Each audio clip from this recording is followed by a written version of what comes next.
Thanks for joining us today, Day 5, Australian National Championships. The next game is scheduled for 9:30. It will be the quarterfinal of the Principal 60 plus men. After this game, there'll be a short lunch break before we move on to the Open Women final. And the plan is after that one, the Men Open final. Scheduled start time for the women's final is midday, 12 p.m. South Australian time, and 1:30 on paper is the start of the men's final, but it will follow the women's game should that game go over time. It is an untimed match, that one, so it could be an hour, it could be 2 hours. You can see on the screen, players are just warming up for the next round here. As I said, it's the quarterfinal of the Principal over 60s men. Sean, Surrey and Guy versus Peter, Gary and Dominique.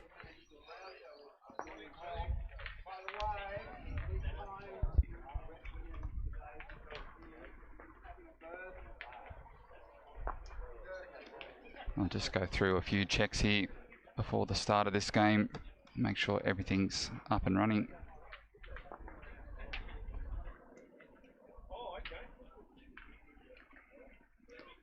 We're still about 15 minutes away from the start of this match.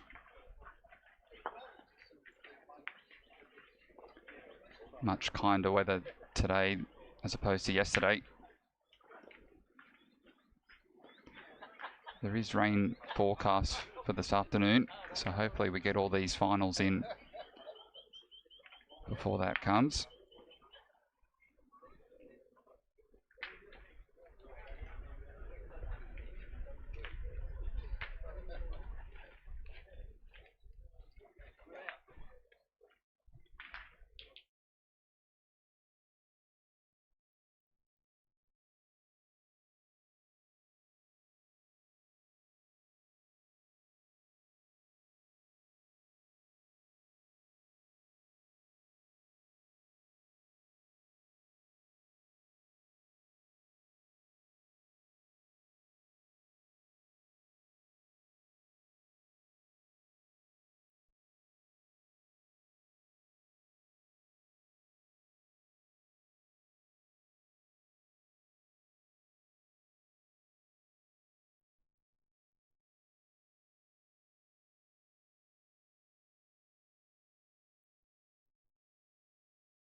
Morning, Neil. Good to see you in the chat this early in the day. Looks like the Wi-Fi connection is just struggling to connect here just at the moment. It's the problem with wireless connections. They can be a little bit unreliable at times. As I said, this game's scheduled for 9:30. We're about 11 minutes away from the start time. This is the quarterfinal of the 60+ men Principal. Winner of this match goes through to the semi-final. After this one, short lunch break before we move on to the Open Women Principal final, and then hopefully the Open Men Principal final as well.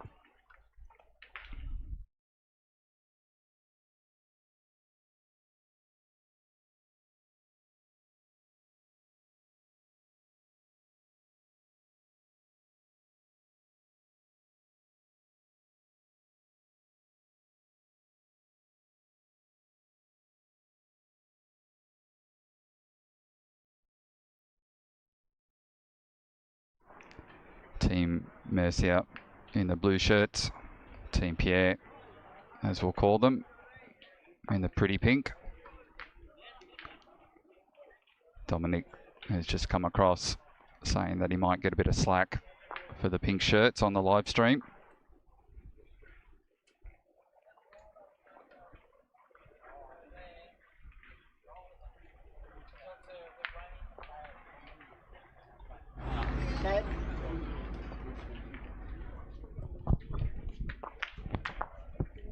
Still 9 minutes away from a start. They are playing time games in the quarterfinal and semi-final. It's just the Principal final that is untimed.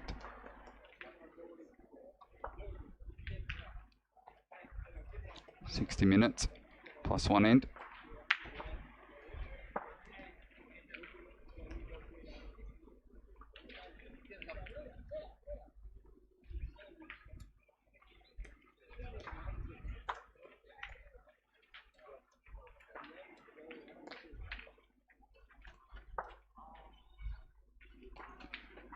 You can see either side of the show piste other teams warming up for their respective quarterfinals.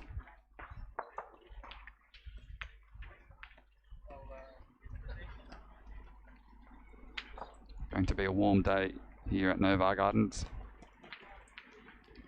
I believe 26 degrees the max for today. Already 23, getting close to 9:30.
You might just hear that over the audio.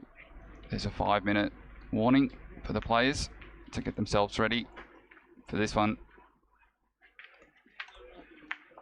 My name, of course, Timothy Stevenson, Aussie Petanque, streaming for Pétanque Australia, the Australian National Championships.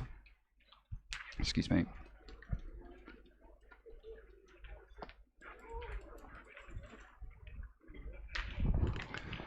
I do apologise in advance for the short, broken sentences and slurred words.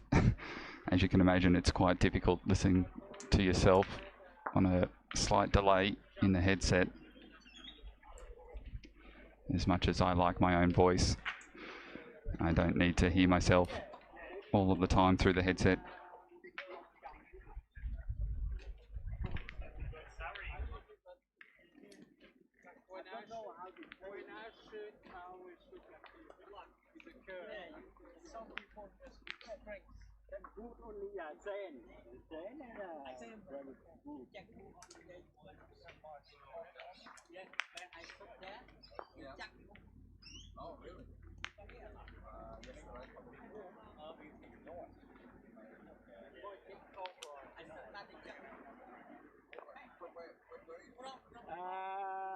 The piece.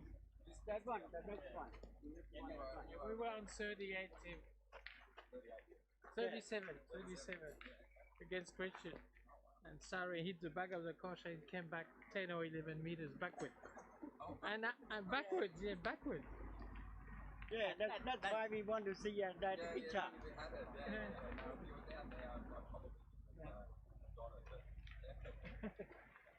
You'll have to do it again. Yeah, but last 2 years we do again at Kunapa. Oh, yeah. You can start, yeah. You can start with one get that.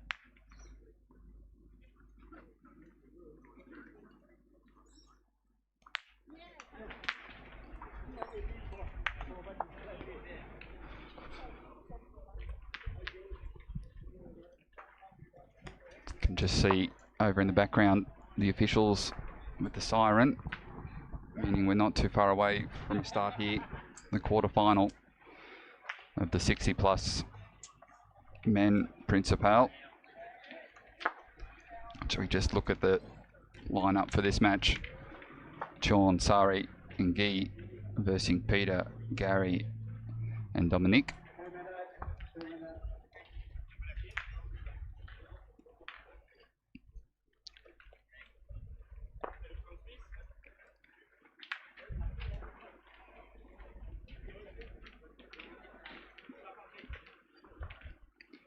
Team Mercia, as we'll call them throughout the game, in the blue shirts.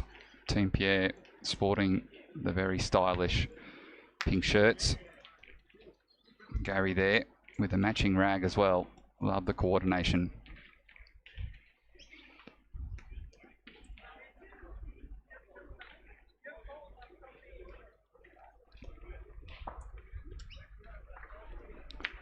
I have asked the players to use the blue cochinet for this one. Hopefully it's a little easier to pick up on the stream as opposed to something yellow.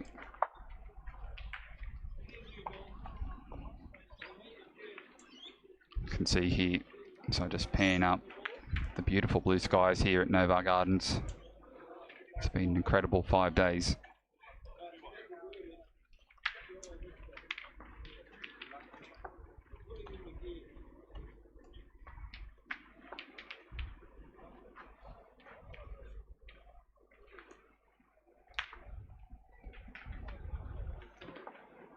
After this game again is the official lunch break.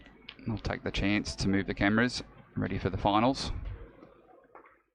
The Open Women Principal Final, and then the Open Men Principal Final, assuming all goes to plan. That is subject to chain, of course.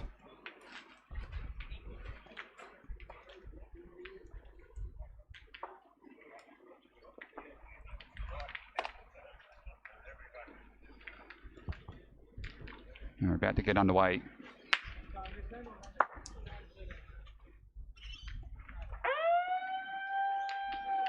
And there's the siren. The last day of the Australian National Championships as we see them shake hands.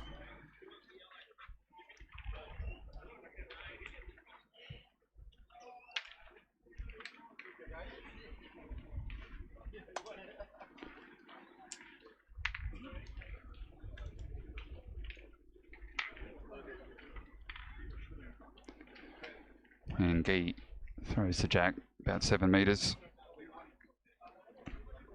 to get us underway in this one.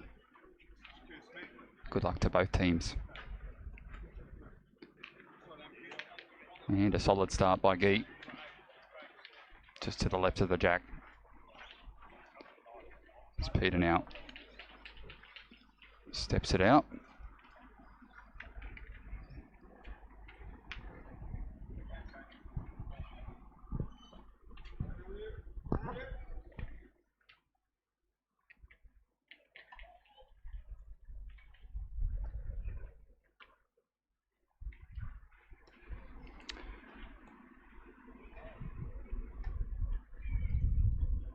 Taking the odd bounce there, Gary.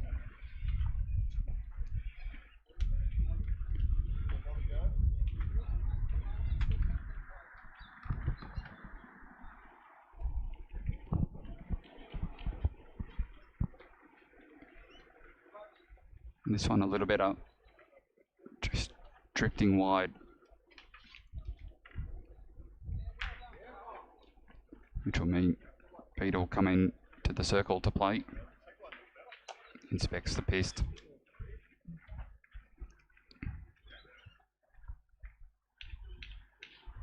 As we look over his shoulder.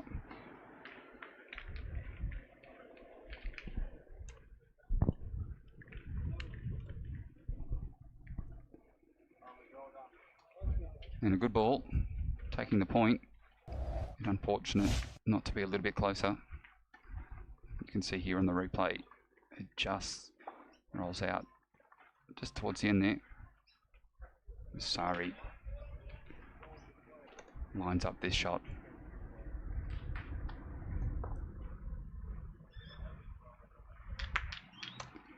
And a beautiful shot by Shari to get started in this one. Nice carro. Had the pleasure of playing with Sari in Newcastle many years ago now in the Marcel Linares. Successful in that one. Peter makes his way back to the circle, looking to put his bill back.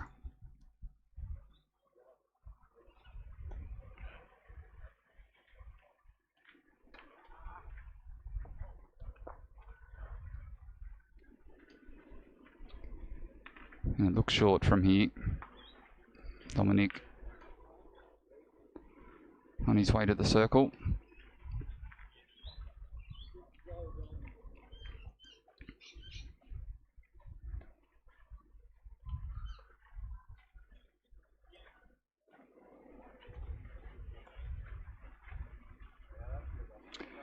And a beautiful point by Dom, sitting in front of the jack.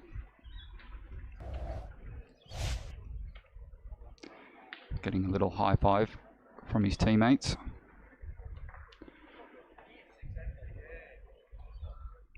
So we watch Sari line up for a second time.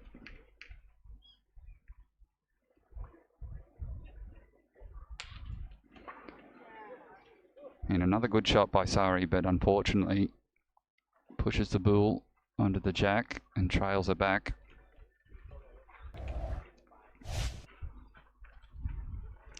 It's the thing with the bull in front. Can trail the bull, trail the jack, or make connection with another bull. Ski comes into point.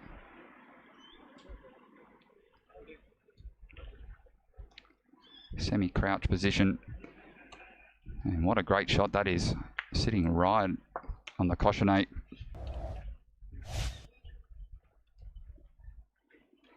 Beautiful pointing.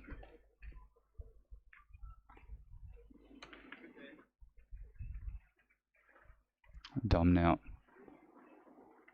with his second.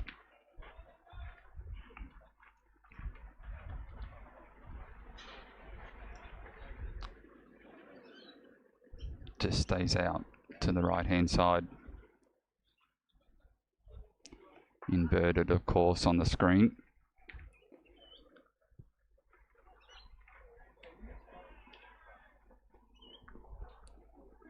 Now, I haven't seen much of Chaunt.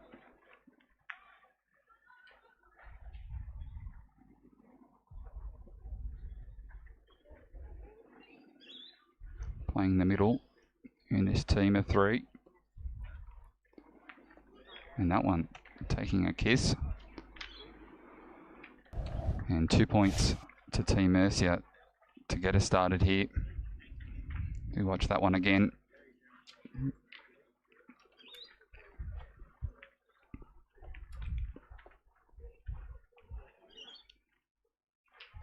Zoom back out. Wait for them to throw the jack. Just pan up. Can see the beautiful day we've got here. Such contrast to the one we had yesterday. Raining quite heavily in parts for most of the day.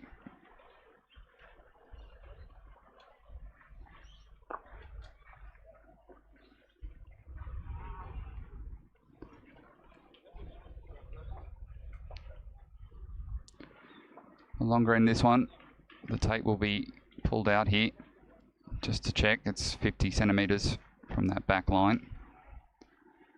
And Dom just clears the mark so we can see the string. And it's too close to that dead bull line.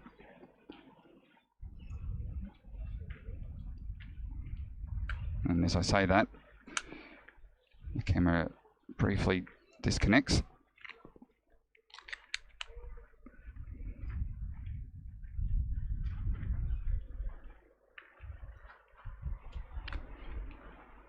Just while I try and sort that out.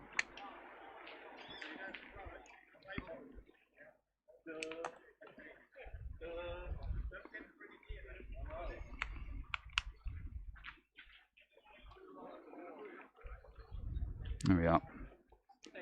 Apologies for that.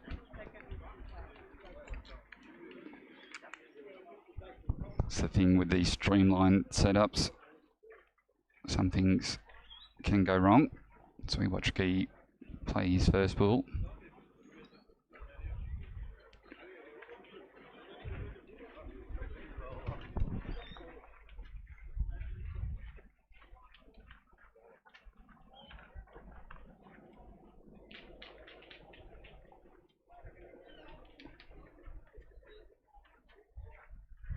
Gary now stepping into the circle.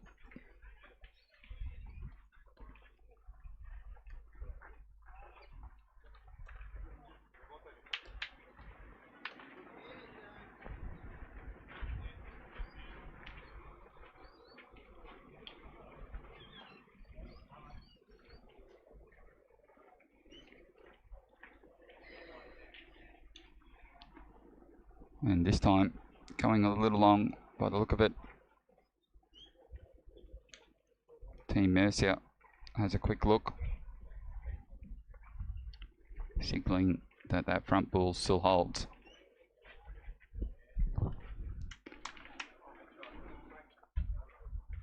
Dom and Peter measuring, confirming that that front bull does hold.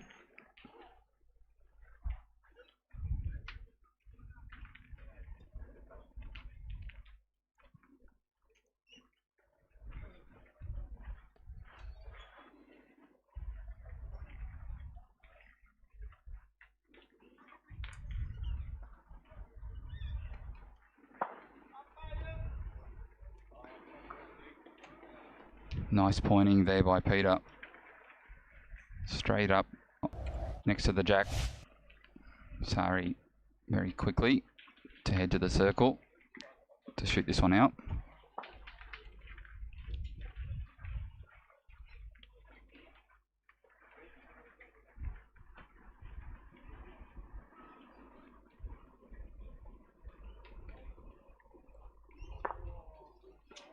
Just missing over the top this time, Sari.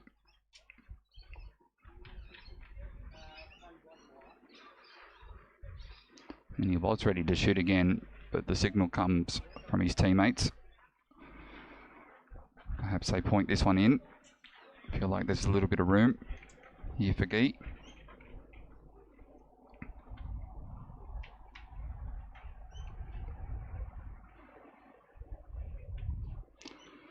And Guy snakes around right onto the jack too. It's a beautiful shot. A little bit of an apology to the opponent to say that was heavy. Wasn't quite what he was after. You see there, it started out to the right, snakes around, moving the cochonate.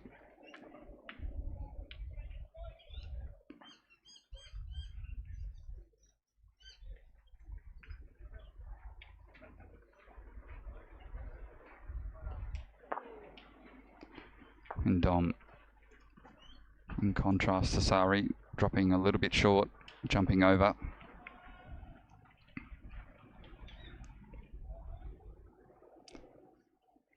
Gary just having a bit of a look as to who holds seconds.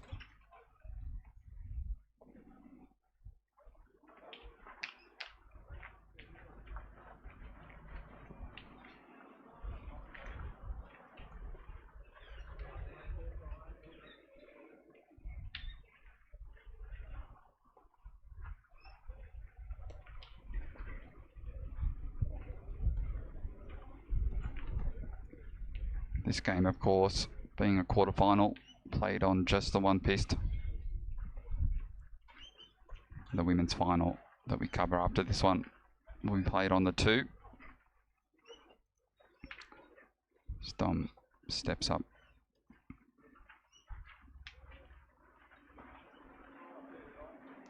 And that one travelling over the dead ball line at the back, out of play.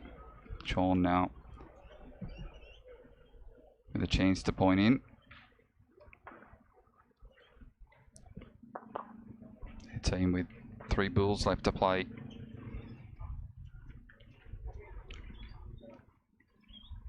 Him also opting for the semi-squat and almost coming around to make 2.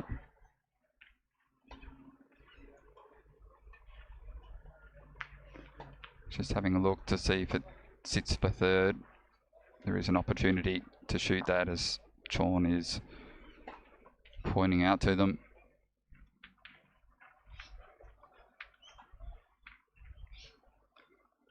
Option is to point in once again.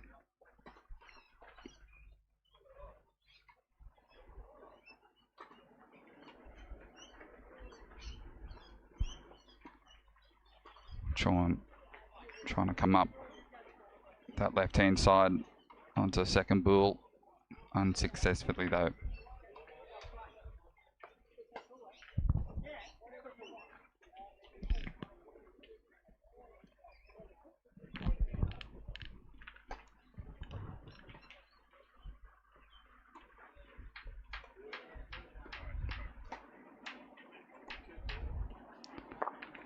Sari having a shot at that second bull. Unsuccessfully though. 1 point to Team Mercia, 3-0. The score now after 14 minutes of play here in this quarterfinal of the Principal 60 plus men.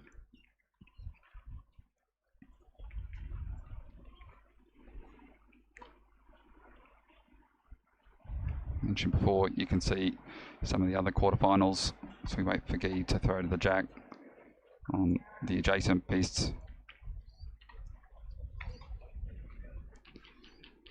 But our focus remains on this game.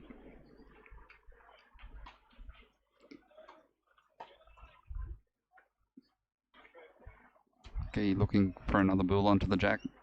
And this one dropping short. You can see he's a little bit upset with that one, shaking the head, pointing at his landing spot.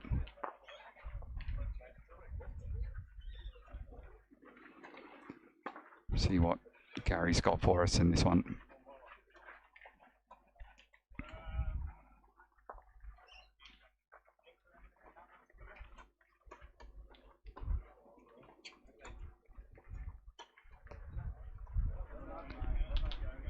cruising past that front ball to take the point.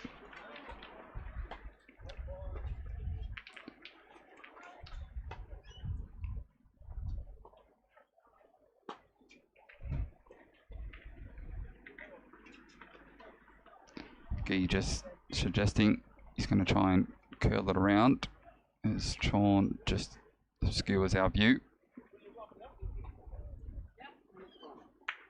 And he's done just that, bring it around to take the point.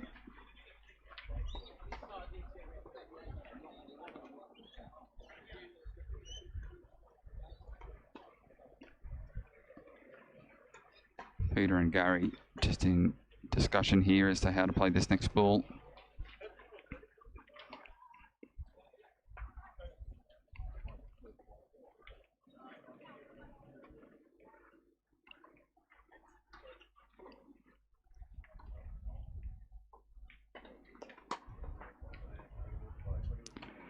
Getting a nice loop to that ball, keeping it straight, sitting to take the point. High five from his teammates, and rightly so. Sari now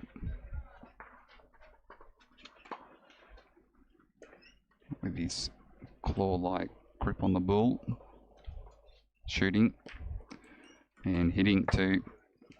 Good shot by Sari.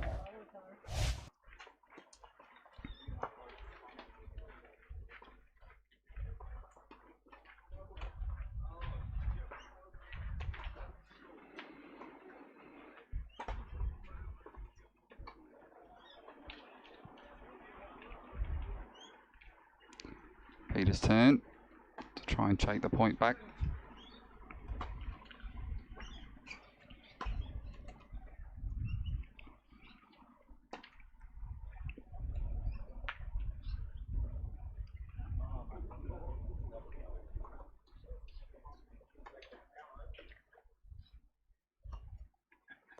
Looping this one up and almost getting there to almost come around to take the point. Instead, just sitting on that shot ball of Guy. Dom now with his 2 left for his team.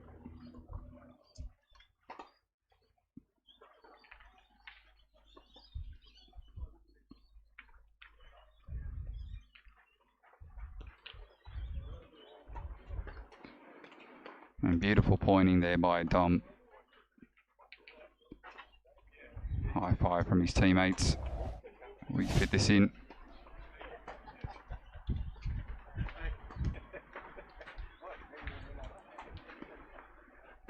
And Sari now stepping in to shoot. Dom pleased to have that one on the camera.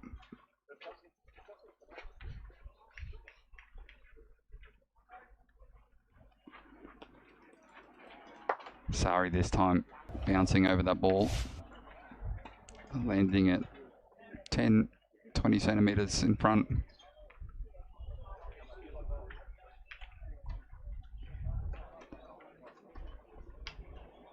Sean now with his 2 left, Dom with 1. You can see the line he's got to the jack, shooting and also dropping short, jumping over. 1 ball apiece now left in this end.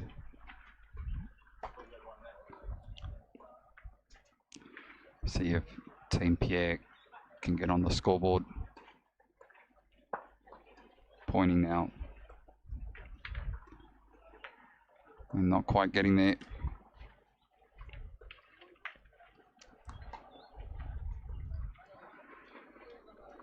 Might be an opportunity for Dom to shoot. Shooting the 2 balls there, hoping to take the one closest to the camera out. Might be worth 4 points, potentially. No. Opting to point in. 1 point indicated. So we head in to the 4th end, 3-1 the score.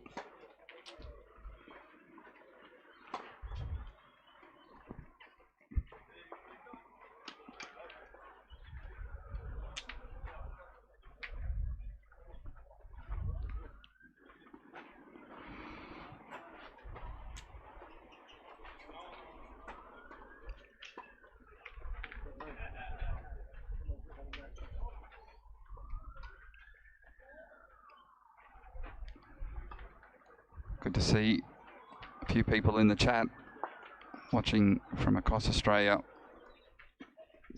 Had a few people from New Zealand, France, Germany, I believe, as well, watching the live stream. Little shout out to those in Queensland as well. Hopefully we got some nice weather like we do here in South Australia and NOVAR Gardens.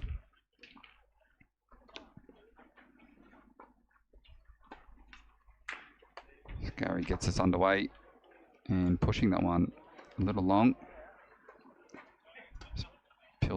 Tilt down there, about a metre or so behind the jack.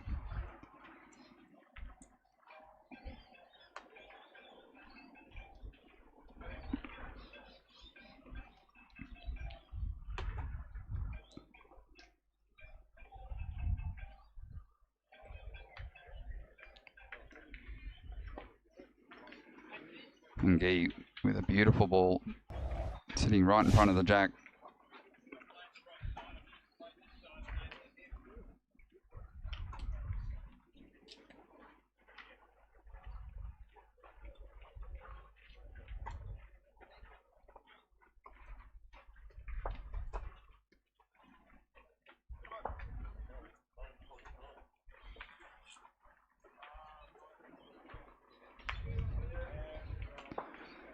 And a nice shot from Dom, taking it out, straight out of the hand.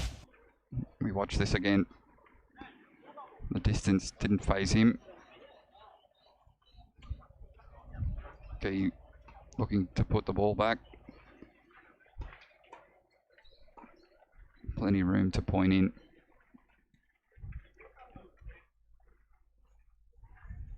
And once again, putting it in front of the jack, this time on the left-hand side.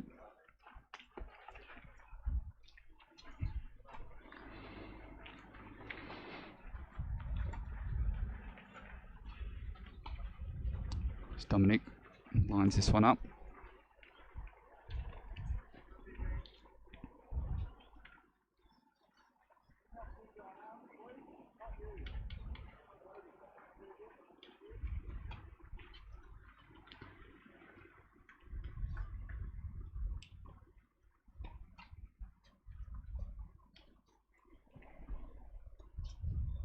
Dom just asking spectators not to move while he's shooting, and a bit of a distraction there, perhaps putting him off just a little bit. Watch that shot again. Scary prepares to point.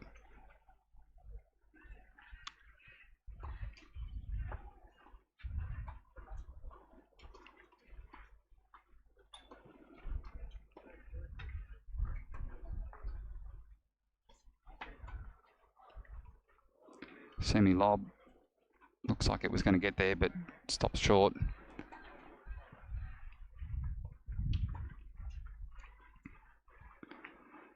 Peter now.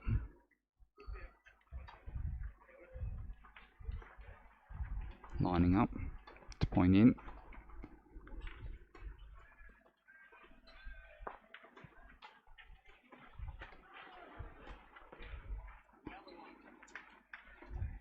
And just playing up the back of Gary's ball. Quickly resets, goes again, giving this one a bit more height. And almost taking the point. He may have done it. Their team out of balls now. We'll just wait to see what the plan of attack is for Team Mercia. Sean into the circle to point, I imagine.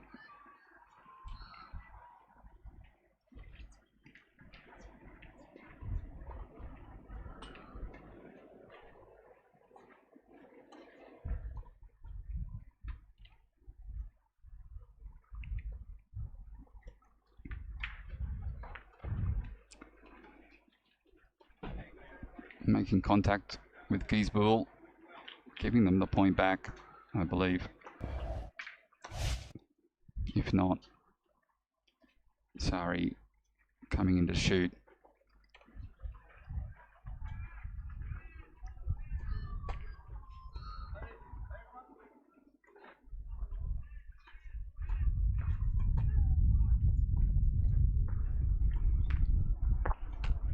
And a good shot by Sari. They got 2 on the ground there, I believe. Quickly watch this. Sean jumps into the circle.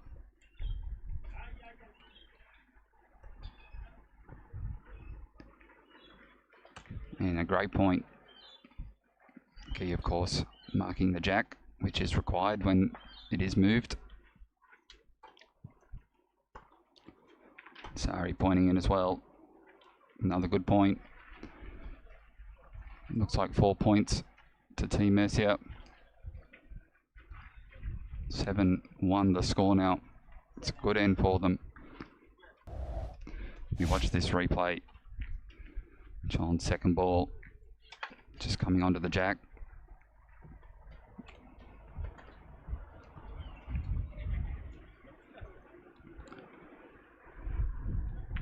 They've been opting for this side of the piss there. No, they decided to try the other side this time. Again, about 7-8 metres. Perhaps this one a little bit shorter than that. Sari steps it out.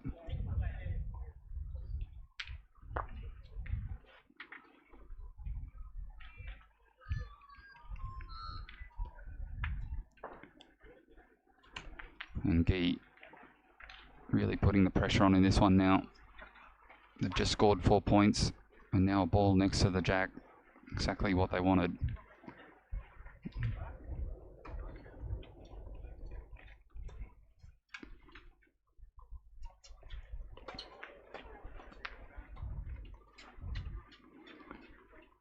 Dominic just getting enough of the ball to give Gary some room to point in.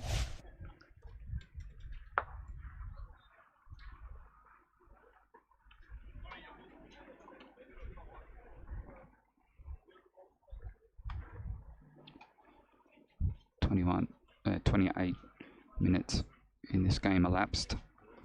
Playing 60 minutes plus 1 end. Still plenty of time for Team Pierre to come back into this one.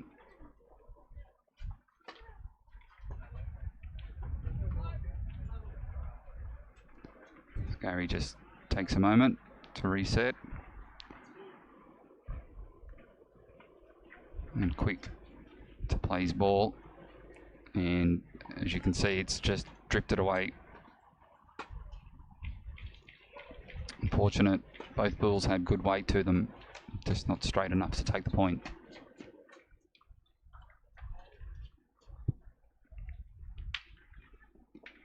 Peter inspecting the pist. We look over his shoulder.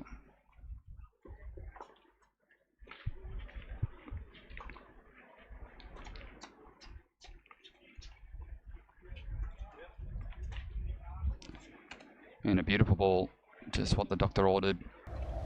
Sari charging to the circle to shoot this one out. He's confident.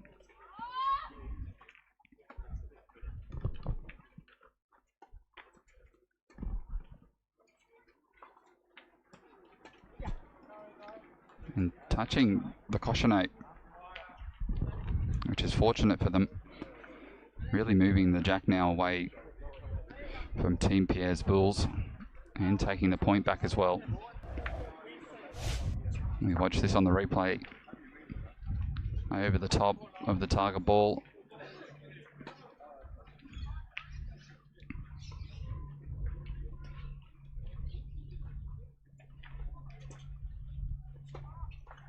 You can see the jack there, about 20 or so centimetres away from the string on the left hand side.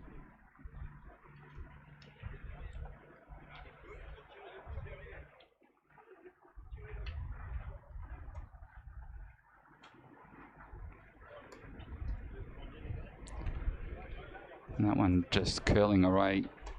You can see Peter's like, He's a bit unlucky.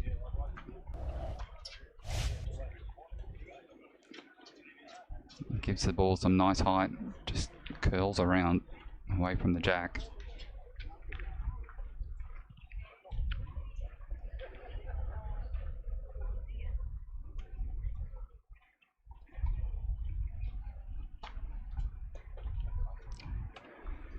Beautiful pointing by Guy in this one.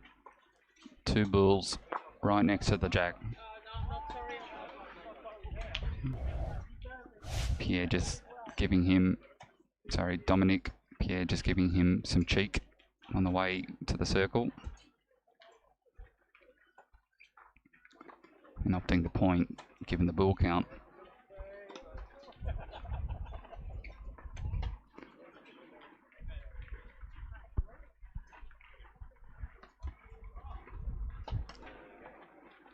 So the front still open for Sean to point in. They've got 3 left. This one just reaching for a second point.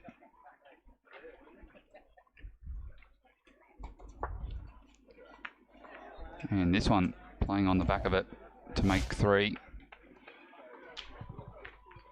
Peter giving Sean a little clap as well, in a sign of good sportsmanship. It's what we love to see. Saris just go wide.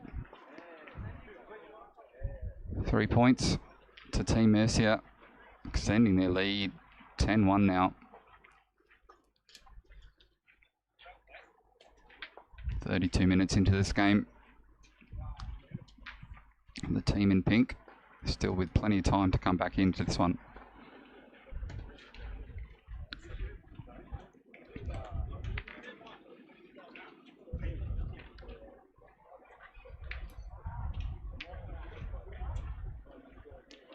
Just try and locate this cochonate. There it is. Just able to squeeze the player and the jack into the screen. And that ball of geese taking off.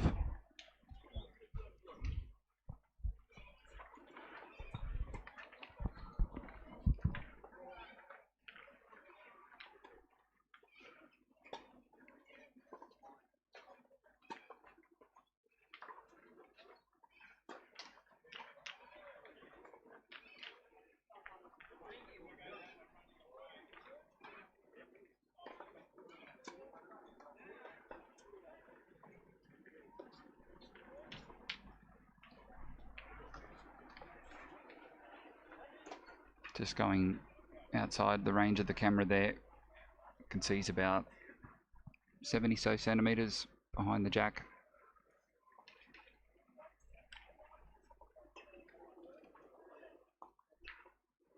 We might just keep it as at this angle. See where Guy ends up.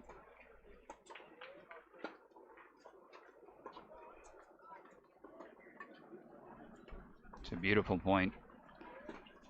Right next to the jack once again.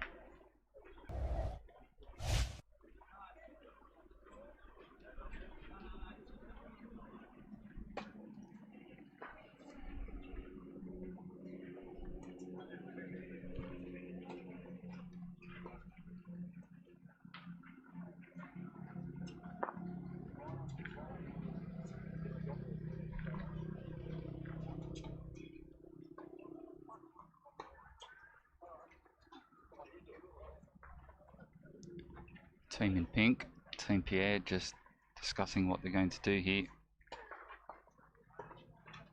Opting to point.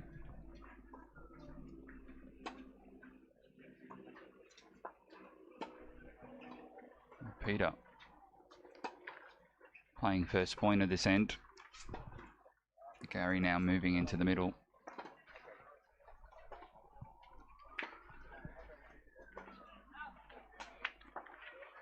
Having to clear this front ball.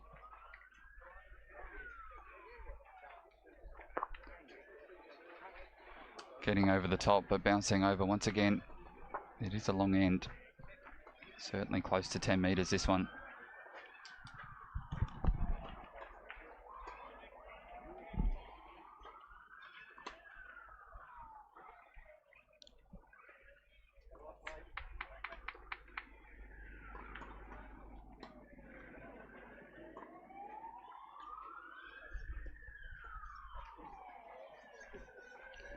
Gary almost finding the line to the jack. Probably hear and see the ambulance travel past in the background. Gary drops that one short. Team Mercia, 4 bulls left in hand. 2 points needed to finish this game off. Plenty of room too. He only has to play wide, which he does, and curls around short.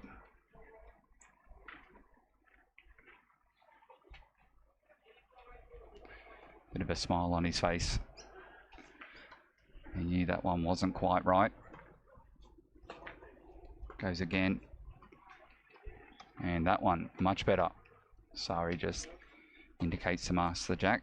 They don't want to afford a yellow card. So we just skip back as Shari goes quickly to win the game. And this one goes long. 2 points to Team Mercia, dropping 3 bulls on that one. Failing to finish it off. I'll just watch this second point again.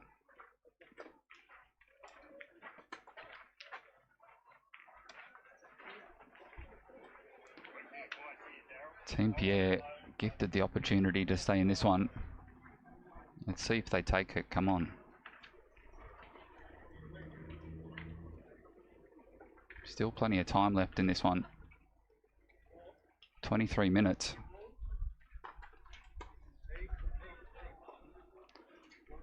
So we just wait for the players to sort their bulls out.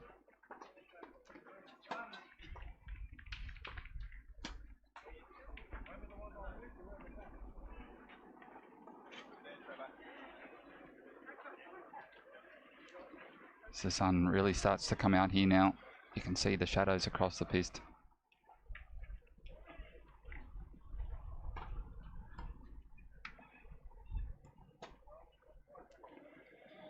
And Guy, in typical Guy fashion, particularly in this game, puts the ball right on the jack, pointing really well. Certainly the difference between the two teams at the moment as Dom steps up to shoot.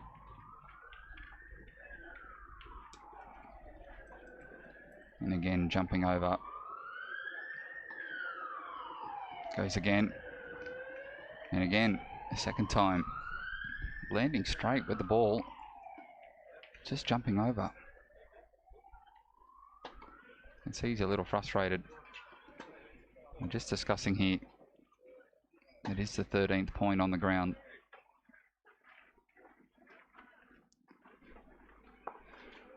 Peter now coming into the circle to play.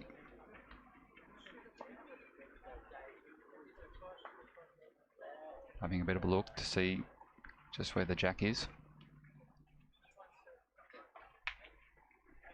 Chance here if he hits it. The jack goes back to Dom's 2 bulls, which remained in play. And what a bad shot in the end. Discussing going again. Perhaps fortunate the umpire wasn't watching, as he did seem to lift his feet before the bull hit the ground. And again, just missing to the side of the bull. Certainly getting him up there. Gary's going to potentially show them how it's done here. Come on, Gary.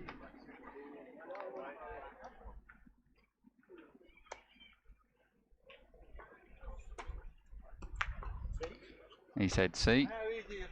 It was that easy. Why couldn't you guys do that?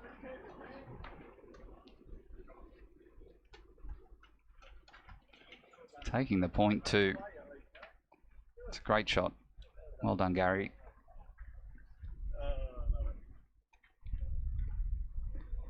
So we just zoom out, see Guy try and get around that front ball, failing to do so too. Gary might just save them here.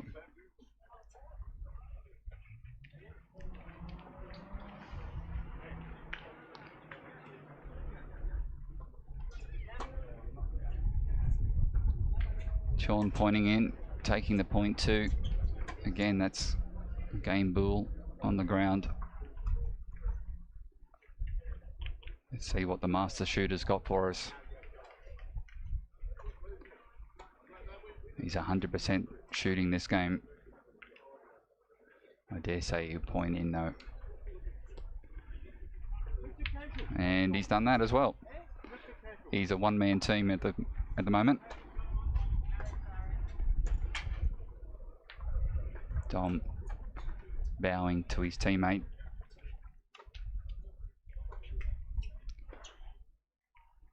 Tiered the gun yet. And that's the game, I believe. That's Sean's spawn there. And it is 13-1 the final score in this quarterfinal of the 60+ men. Principal team in blue proving too good for the team in pink.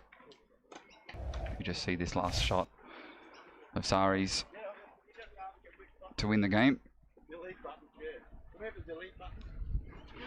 Dom just suggesting that I should delete some of that footage from the game. Thank you, sir. Thank you, Guy.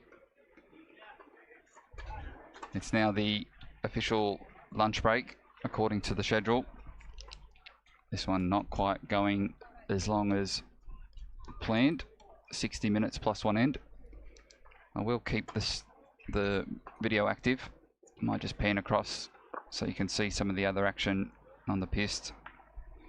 The plan is after lunch to bring you the final of the women's Principal, the Open Women's Principal, and hopefully after that the men's Open Triples final as well. Stay tuned. Still plenty of Petanque to come this afternoon. That semi-final, final for the women scheduled for midday, 12 o'clock, just under 2 hours time.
Ladies and gentlemen, welcome to NOVAR Gardens for the Women's Open Triples Final here at the National Pétanque Championships.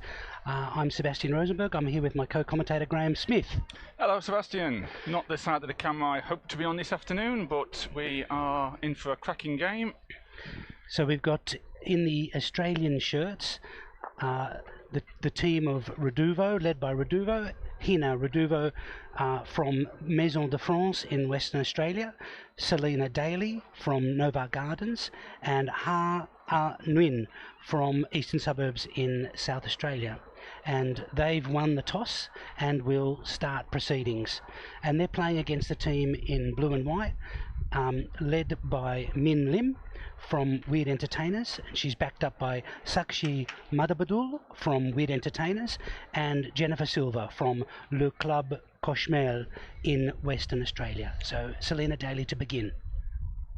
Looks quite a long end to start with.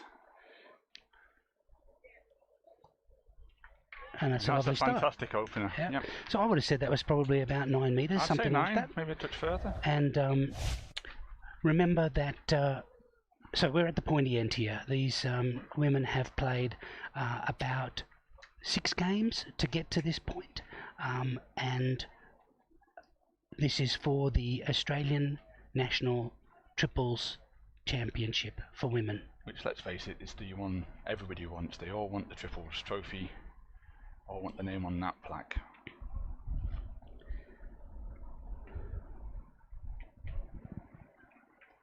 That looks a good one from Sakshi. Oh, she's right on the cosh. That's a beautiful start. And nice point by Jennifer. And that will put Hina to the circle. that will put Hina to the circle. That's Sakshi. Sakshi's in the shorts. No, I thought that was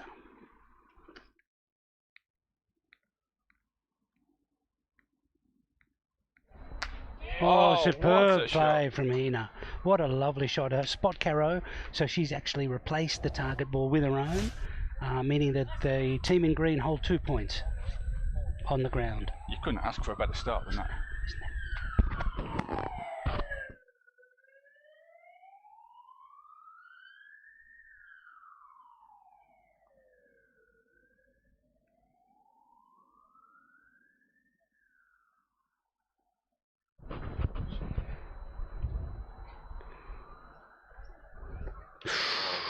Look short. Bull short, look pretty straight. That was a good one.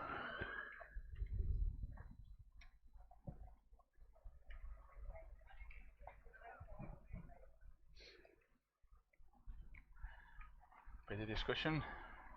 Do we take another shot? Yeah, that's always the question, isn't it? It does early in the game. First end, you take a risk. You can take the risk, but by the same thing, you can also set yourself up for a very poor start that's difficult to ever get back from. Looks like they're pointing. Min's indicating she wants it resting if she can. See how Jennifer coped with the piece and the rocks.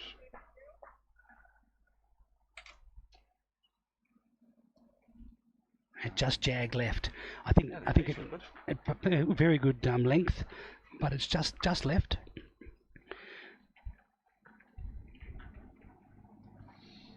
It rained quite heavily yesterday afternoon, and that changed the texture of the piste a little. It's still quite rocky, and we can certainly see undulations and things from where we're sitting. So it's not an easy piste to point on by any means. They never are here, and they seem to be ever changing.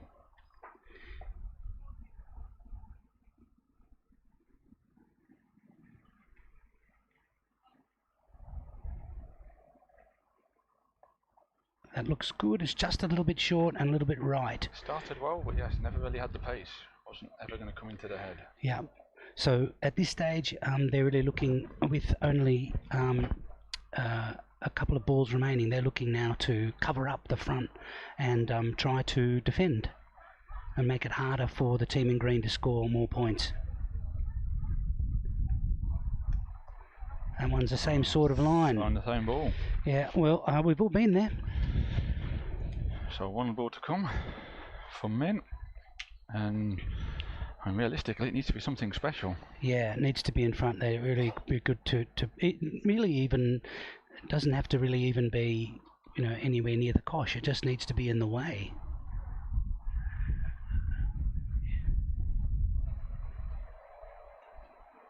That looks a very That's good ball. superb.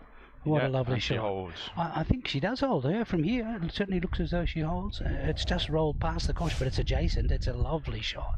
So that brings Hina Raduvo back to the circles. Let's see if she can repeat that spectacular spot carreau that she came up with her first shot.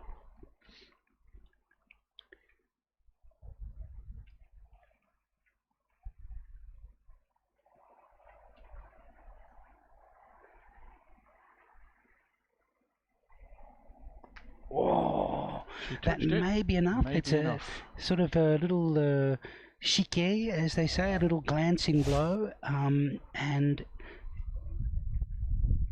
it looks as though I would suggest that the team in green now hold. I might ask Tim on the keys whether he can confirm that. We'll see whether Tim's got a better view. And yeah, it is in fact, thanks Tim.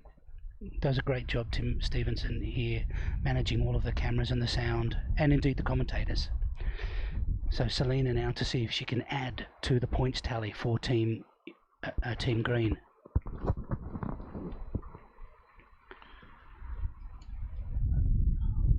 This is Selena and Hina's second final of the Nationals. They played each other in the women's singles on a Thursday. They'll be hoping to add to their medal collection today.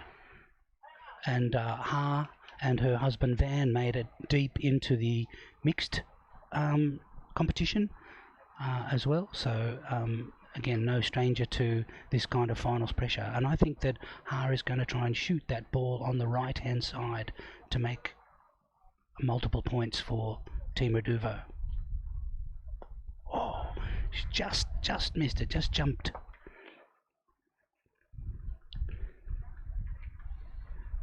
So she was slightly to the left, I think. There's now only one ball left for Team Raduvo. I think there's no doubt that they hold the point, but I guess, yeah, it's that back ball. That's a shot for 2 or 3. For 2 or 3, yeah.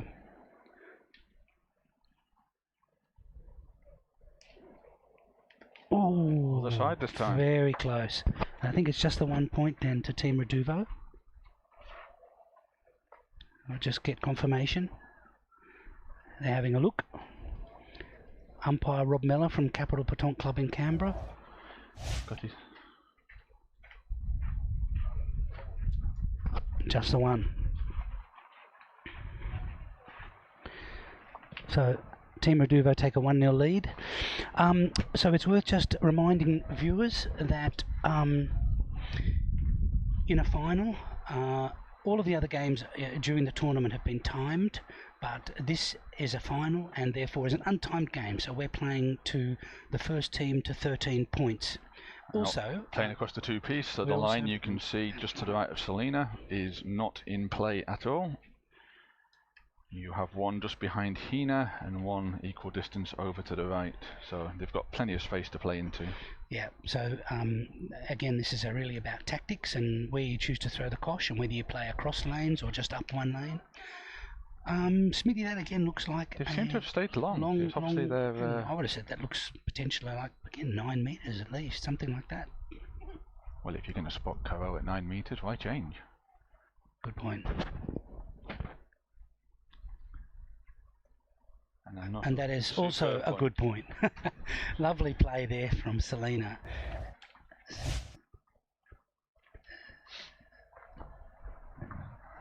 So Min has a look. I think she paced that out. She did pace it out. And I think they're choosing to ask Jennifer to point. Yep.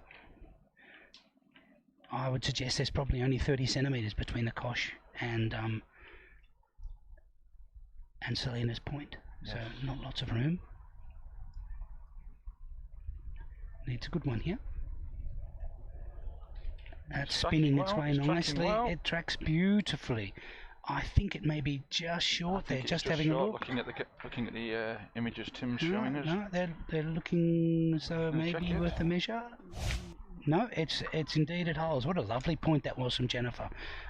Right in front, and also just slightly in the line too for Hina to shoot. So there must be some chance that if she does connect with Jennifer's ball, she might actually knock out Selena's by accident. Correct. There's the jack or the ball could move here. She's just waiting for the players to move, and has moving some of the spectators.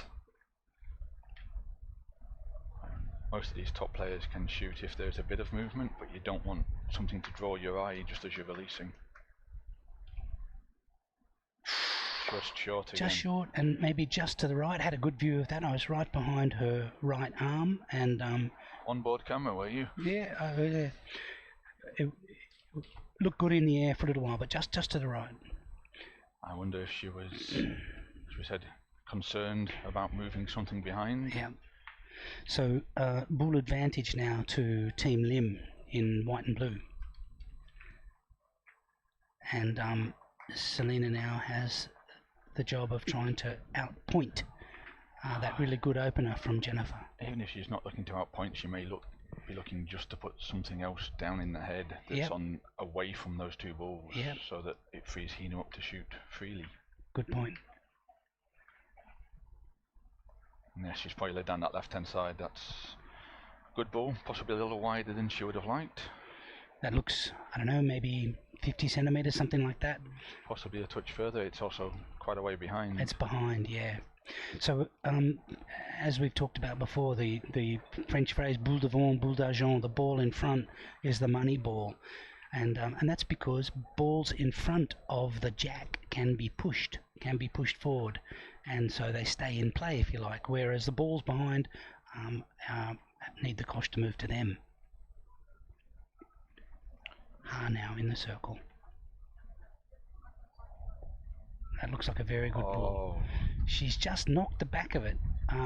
So her ball has spun out to the right, and Jennifer still holds. Yes. So we're now looking at a significant ball advantage here. That one good ball can really shape an end, can't it? It can. It's that ball that you don't deal with.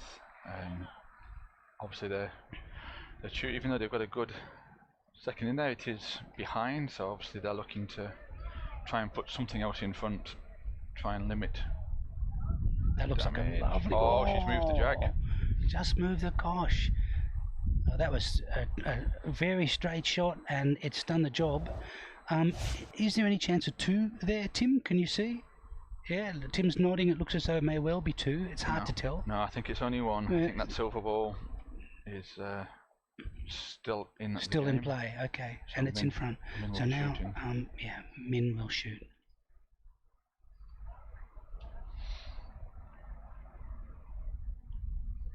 Oh, superb! Shot, but the jack did move again. But hers stayed with a lovely sort of almost carreau there, and she holds. I think that that they're pointing out who owns which balls, and you can see that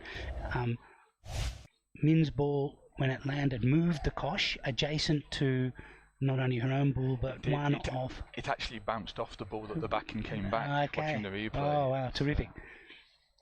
So fortunate and unfortunate at the the same team time. in Team Lim hold the point,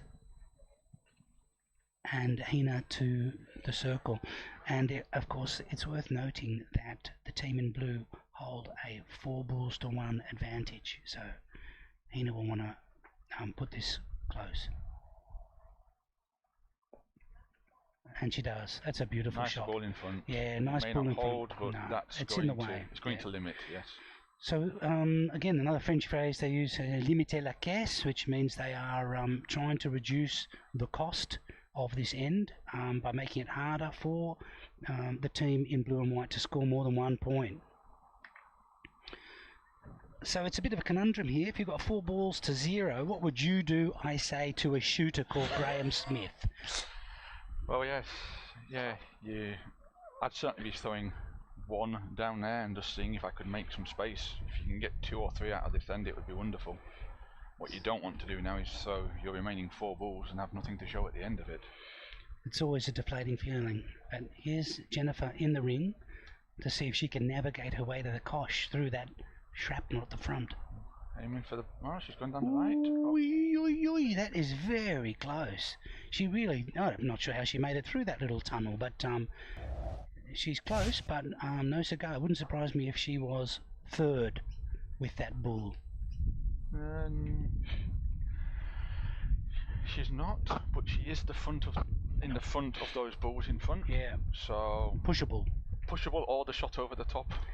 Yeah. If you chose. Yeah. So let's see what Sakshi does here. Stands right on the left-hand-most edge of the ring. So it tells you something about the angle she's picking. She's trying to push those front balls.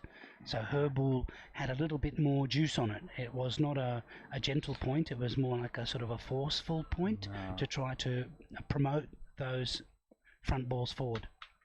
It's a tricky thing to do, to promote a ball forward, because you need to hit it with enough force to carry on, and usually that additional pace means that if you do miss, you end up lost. A metre and a half past lost at the back. Past the head. So 2 balls left in this end. I'm just noting that the umpire is looking very carefully at Sakshi's feet here, because she is right on the extremities of the side. She's got that. She's got the ball. She's got that. She's pushed it. She's got and she that. has the point. And she has the point. That was a superb effort. I mean, you're talking about, hitting a bull that's 9 metres away across rocky ground and doing so gently, and she's done it. So that's 2 points. The cameras here just do not do justice to how much undulation there is here. I mean, from where Minnie's standing, she's got uphill where she is, to downhill in the middle, to uphill again, and then it falls again up where the bulls and the jack are. That looks superb. Brilliant point. I think that might be 3 there. They look very happy. Got thumbs up there from Sakshi. Wait for the wait for confirmation. Hina's counting them out. 1, 2, 3. And now it may even be a measure. She's indicating... They're not quite sure. Well, that was a superb effort. I'm not sure I was really expecting there to be able to score multiple there. 3 points. So the score is Team Lim on 3 and Team Reduvo on 1 after 2 ends. So very high quality match already. It is, and it just goes to show. I mean, a lot of people say that the game of Petanque is all about the shooters, but that was 3 fantastic points to get on the board, and now they get to control the jack, they get to control the distance. Can I just say, Graham, that as a pointer, I would never say it's all about shooters. But you're right, and as a point that our friend and colleague Chris Boudin has made in the commentary box, is that element you just said about controlling the kosh, the length and the direction. It's a big thing in Petanque. It is. Because that way you can really define the next end, so that it suits your pointer and your shooter. Certainly on these pieces, when I've played on them, as we saw the other night, just picking where your pointer can land to suit their throwing style. That looks short and right. So short and right, yeah. She's yes. Length wasn't too bad, but long way off. Yeah, that's probably a metre and a bit away. Sounds daft. I wonder if psychologically the line came in. It's not in play, but you're that used to playing time games with a line there. Has she tried to stay safe from the line? I know maybe Jennifer hasn't been playing very long. Right. Selena now, first ball. Selena. And you can see the sort of spin that she imparts on the ball as the fingers rip over the top of the ball, making that sort of nice backspin, and so when it lands it sort of fizzes slightly and rolls straight. Selena has a unique style. Partly due to sort of shoulder injuries, but yes, it works for her, and she makes it work on every surface. So second ball now for Team Lim. Yeah, I I think Sachi was saying to her, just come for the line. Still got 40 centimetres, something like that. So there's plenty of room.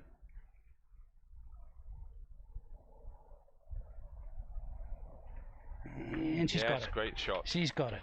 Beautiful. Use the furniture that was already there. If in doubt, aim at the ball. Yep.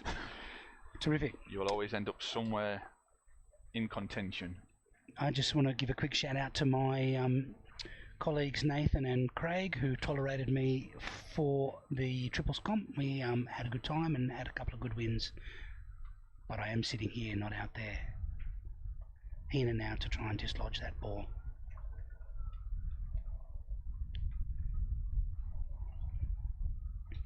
Oh, that was pretty good. Slightly right. Slightly right, yeah. Never slightly quite got to the ball.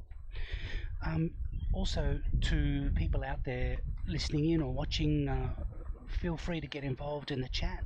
Send us a note. Tell us who you're going for. Tell us who you know, who you're supporting. Give us your comments. Love to hear from you. Selena's second ball now.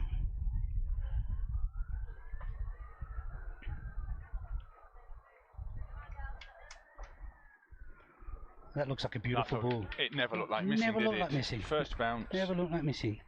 Well, Selena is, I think, well known as a very steady, experienced pointer, and it really showed then because she only had 30 centimetres or so to get in, and she did. So I'm into the circle. I assume we have a shot coming here.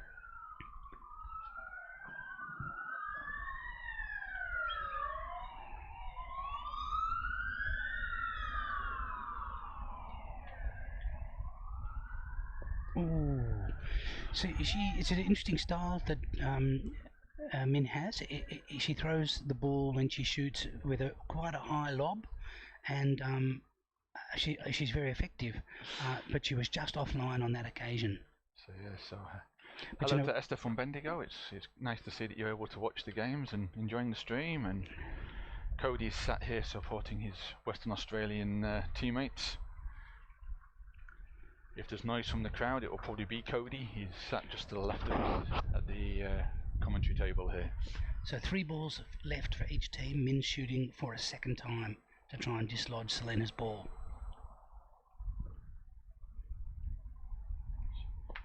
And I think she's done enough. She's made a touch. Yeah, made a touch. Just a gentle connection, and that's all you need, just to roll the ball out. She has so much loop, and if she loop. had that extra half a ball, then Yeah, you're looking at a carro, you're looking at her staying in. Yeah, no doubt.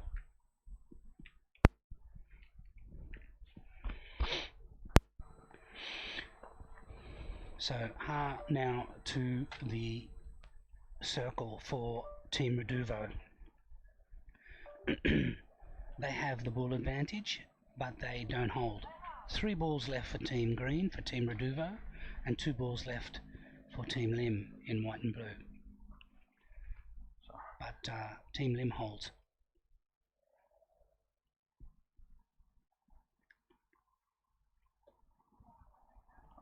That looks very good. I think it's just rolled through. Time? I think it's just rolled through. Yeah.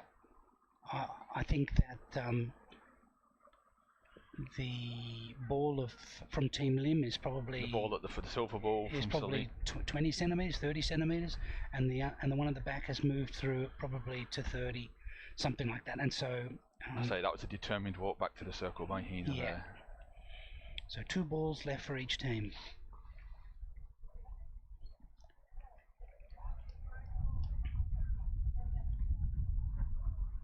Just to the right. Wasn't happy with the release then. As soon as she let that go, the oh-no was there. The oh-no was there, yeah.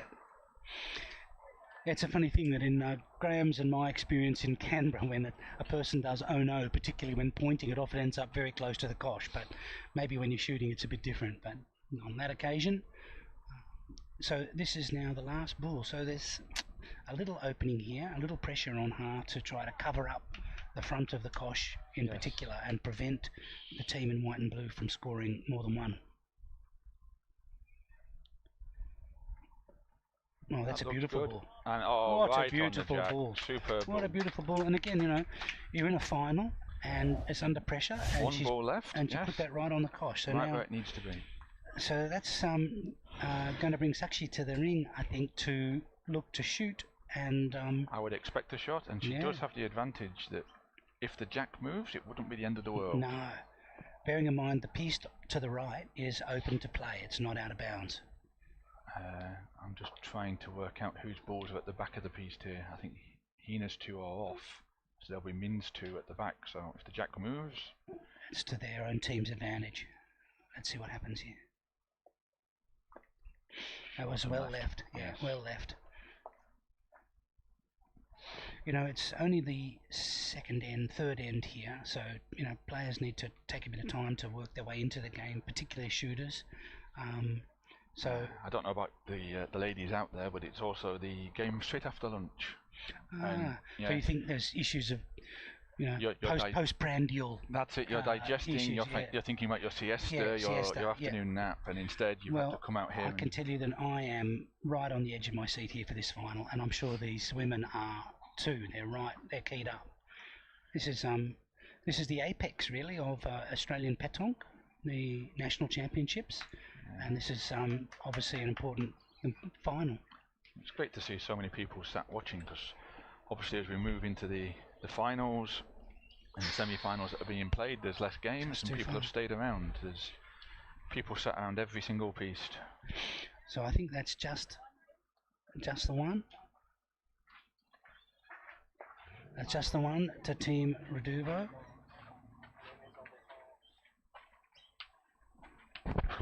Which brings a score of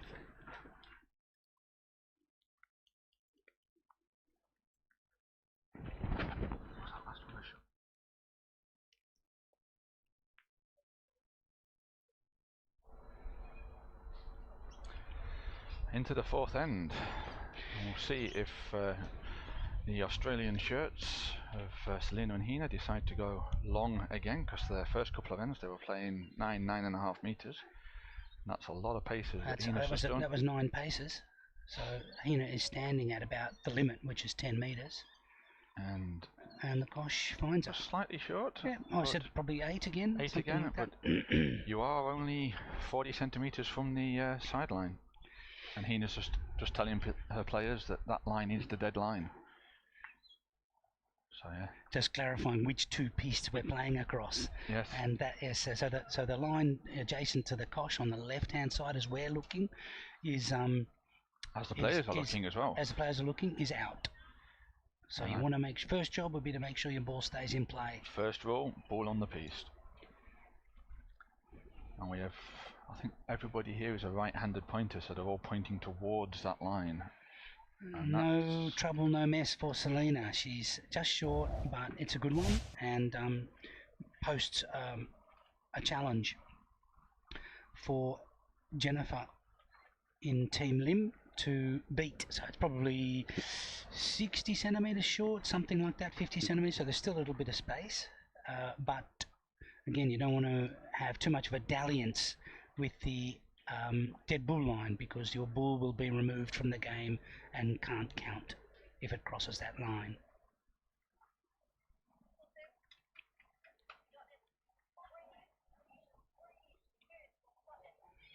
That's tracking well, but I think it's just pulled up short. Yeah, it was a lovely straight shot, but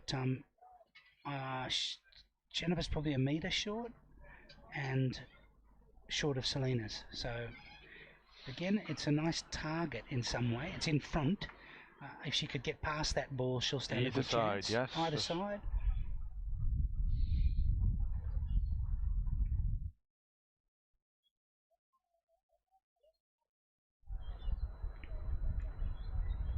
And she's just gone too far. And it's just run over the line. Yeah, so that ball is.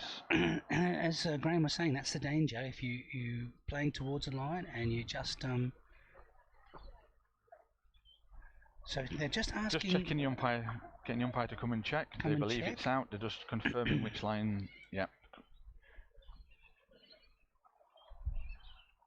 And Rob's confirmed.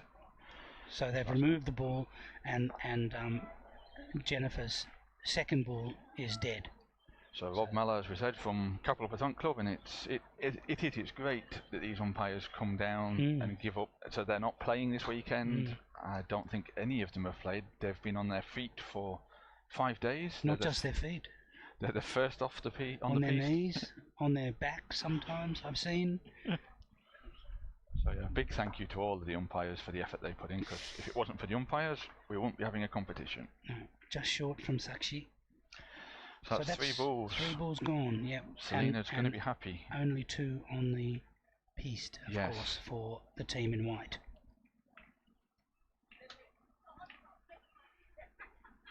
That's a better shot, but that's gone over the line as well. Again, you know that it's a difficult thing to get to judge, isn't it? Because you need to be a little bit stronger to get past and make your way to the cosh. But the danger is that your bull won't count. And you're in triples. You have 2 balls, and we all know it's the 3rd ball. It's the Goldilocks ball that you come in. You don't have that. No, I certainly felt naked without my 3rd bull today. A lot of pressure on Min for this shot. And she got through. Beautiful but she's line ran through the back. Yeah, too far. So the team in green are now looking at 5 bulls in hand with only 1 to come from Min. Min really needs to make this one count, even if it's just somewhere in front. You need to force Hina to at least take a shot here. Yeah, need to be in the head, if you like, which is around the cosh. You don't have to hold. Holding's a bonus. Holding is a bonus, yeah. Nice put a bit more lob on it. Oh, that's gone out. It's gone off. Oh, it's gone off. Oh dear. So the team in white have thrown 3 balls over the dead bull line. That could be very costly in this 4th end, as now the team in green survey the scene with 5 bulls in hand. And let's see how many points they can add to the one that Selena already holds. And Selena has the advantage here that she doesn't have to be near the jack. She just has to be closer than that silver ball on the front as we are looking at it.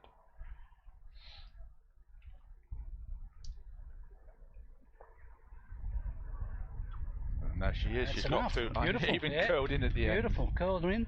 I mean, you know, you when I've played with you, Smitty, you would always tell me to take on those 2 front balls. If you hit them, you hit them. It's very unlikely, and you know that's the direction you want to play. And you could saw that Selena was sort of aiming at those balls almost, and the ball just very kindly deviated around and to form a 2nd point for the team in green. Looking at the images from the other end, and there's probably a meter to get into. So yeah, if you can get past those front 2 balls, you're going to hold the point.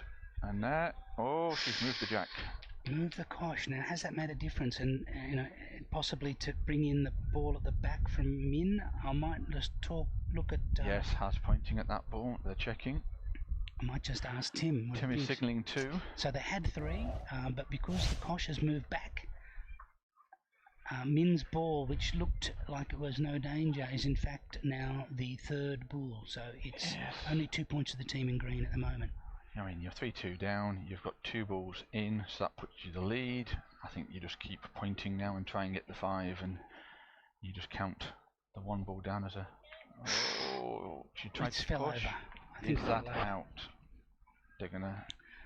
So, like in soccer, it's the whole of the ball over the whole of the line, and they agree there that that was the case, and so it's been removed. So at this stage, it looks like it's only 2 or maybe 3 points if they, that front ball was knocked forward. It's 3. She did manage to push it forward.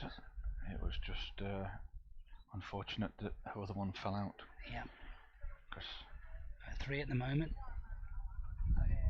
Not sure if that's enough. Beat the front 2. I do not believe it beats the back ball. Right. So, Johanna, when we saw her on Thursday night, her pointing was outstanding. Yeah. It won her the game. Agreed. Also, one of the top women's shooters in Australia. Yeah. Does she take the shot, or do you point and guarantee the 4?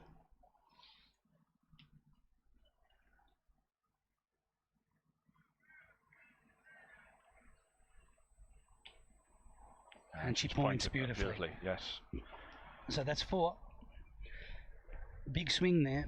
It was a good end for them. Very good end. I think the stats show it themselves. Yep. That's 0 balls for Team Lynn. They didn't get a single point at any point in that end. Right, they And didn't hold at any stage. No, and Yeah. only one of Hina's missed off, so Right. that's how you get the score. That's how you get the score. And the score is 6-3 to Team Reduvo over Team Lim. So the team in green with the advantage after 4 ends. Yeah, that, if you throw 3 balls off, and you know you have to expect you're gonna cop a bit of a hiding, and they did then 4 points. And let's be honest, if Ha had not moved that jack, it could would have been 6. Could have been 6. Yeah, some respects they were a little bit lucky. Yeah, you're right. So Selena to step up. She's got 6 out of her 8 points so far in this game, and it's starting to tell. That first ball, that opener, is so important. Yeah. So they're coming quite across the piece here. Yeah, this is the first time really we've seen this where they're going cross piste. Oh, yeah, that's a fair distance again, isn't it? It's a fair distance. I'm looking. They're almost playing towards the other sideline. Yeah. It's the advantage of having 2-pieced. You are in effect square rather than rectangular, and you have a lot more ground that you can explore if it's working or not working for you. And again, it's also the advantage of being able to throw the kosh where you want. You're dictating terms. Yes, or where your opponent doesn't want. And again, Selena, look at that. Lovely shot. Beautiful. What Canberra club member Rick would call an end ball. Yeah. So it's probably 40 centimetres, 30 centimetres out right in front. Straight line, it's in the chair's office. Jennifer's walking to the circle. I assume this is, we need something in there before we shoot. So just tell me about that too. What's your view here? If you're going to shoot, would you shoot now or would you point first? This is a huge dilemma, obviously, a common dilemma. Always, and it's probably at that threshold. If your shooter is confident, they will shoot that every day of the week. However, if they've missed a few and Min's only on half hit rate, it might be you point something in first. So let's see whether Jennifer can get into within 40 centimetres. It's a challenge. Play for the front ball if she hits it. Oh, got the pace, and she's over the line. It's dead ball, yep. So Jennifer's now looking to play again, and to play fairly quickly. Well, I think it's good to see Min has gone down and slowed her down. I think a card was shown then for taking more than the allotted minute. Oh, I didn't realise they'd shown that much time. But no, yes. It's just over a minute, so that's disconcerting. Yellow card to the Team Lim. So you are permitted to take 1 minute after the ball is stationary for your next ball to be thrown, and if you don't, then you are penalised. And at the start, it's a warning, a yellow card, and then things can become more grave. It's a horrible position to be in so early in the game, because your first time penalty goes to the team, so all 3 players are now on a yellow card. So if any of them faults again, they stand to lose a ball, and that can have huge consequences on this game. I think it also just throws you off a bit mentally, doesn't it? You feel a bit like everything's against you and a bit disoriented. And you become very aware that a minute's not a very long time, no. And I think we'll start to see them play a bit quicker to make sure they don't go anywhere near that minute again. That one's a better ball. It's a better ball. I think it's just in. Maybe. They're certainly going to check it. They are high-fiving, but they're checking. I have to wait and see if Team Reduvo agree. It looks as though they do. Team Stevenson certainly does. We have a Team thumbs up. Stevenson certainly said, well, I can't tell you how important that was for the team in white. They needed something. To get a foothold in this end. Now you have 5 balls on 2. I'm slightly surprised Hina's not shooting. Although the way Selena is pointing, put the pressure on, you can always shoot that ball at the end if required. Yeah. And I think it only needs a touch on that front ball if Selena can bring it forward a little bit. But she's short. Yeah, she is short. Probably a metre short. So the only thing I suppose about that situation you just described about, you know, throw another ball and you can always shoot afterwards, is that if there's a mistake made or something and that second point of Selena's ends up in the way, if you like. It usually ends up in the way on the ball you want to shoot. Yeah, so that's, but there's no doubt now, I think, with that determined stride, that Hina is going to try to knock the holding ball of Min's out of the way. Let's have a look. Oh, that was straight but short. So, particularly on this surface, it's bouncy, and on some surfaces you can afford to throw your shot short, and it will slide into the target ball. But on that occasion, it bunny hopped well over the target ball. So this is very good news for the team in white. Because it's sucking up some balls from the team in green. Correct. And for every ball that they play, that's through the back. Still on the piste, but yeah. Yes, Min will be counting down until they get ball parity again, because again it changes the dynamic. While you have the ball advantage, you have more freedom to point and to shoot. We're now at 2 balls each, so it now gets to the stage you have to achieve something with this ball. Yeah, it'd be great to tap that front ball, but I'm not sure she can see it. Tap the front one or tap the back one? And she's tapped the back one. Shot, fantastic. Lovely shot. So she's just landed on Min's ball, and they have an advantage. Min's team has an advantage, the team in white, of 2 balls to 1, but they only have 1 ball in the head. No. And so they really can't afford to be too offensive here. I would not be risking that shot with 2 balls left, because if you hit that, both balls could potentially leave, and then you have a very difficult point to save the end. Yeah. Maybe a rest on the 2 balls. She's gone left. No, that was not a great bounce when it landed, and it immediately went to the left. And at this stage they're down 1 point, I guess. After what had transpired and the ball going out, they'd probably take a 1-shot loss, if you like, for this end. Potentially. I'm sure Min will think differently and would like to get this one in. So I think they were pointing on the right-hand side. All the balls, you'll notice, are on the left-hand side of the cosh, just about, on the far side of the cosh. I believe where they're landing, there's a bit of a hollow, so if you hit the slope of that... Oh, that looks close. May have just kicked out when it hit that front ball. So Team Reduvo now with the 1 ball remaining. It's a good one from Min in that it is probably in 2nd or 3rd. Yeah, it's difficult to see from our seated position or from the cameras as to whether or not that ball holds or not. So I guess if you're Hina here, you might be looking to try to push those front balls and come in. Nice high lob, running in, too much pace. Too much pace.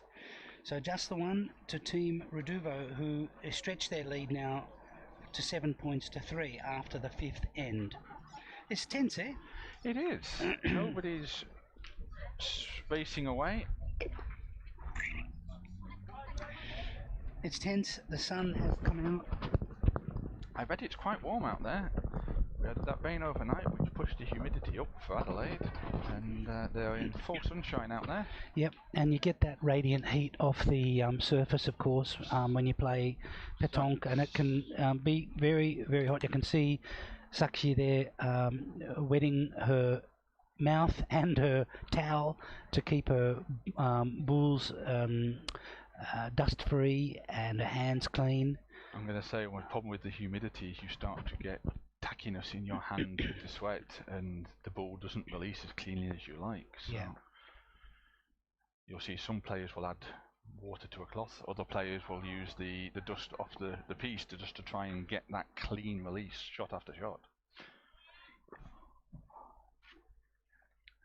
So once more, they've gone long.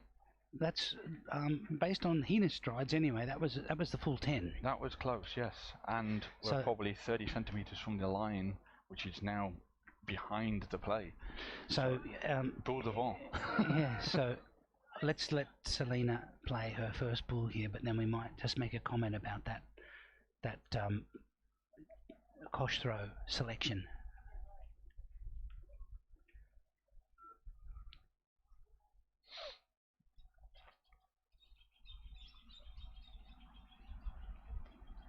That looks a very good bull again. It's good length. Just to the right. Slightly wider than I think she would like, but it holds. But you know, that's probably where you would tell me to play wide right, not risk getting too close to the dead bull line. So what I was going to say is that, you know, team in green selected that spot next to the dead bull line because last time they played that way, the team in white threw 3 bulls over the dead bull line. So they're put doubt in the mind of the white team, Team Lim, as they point towards that dead bull line.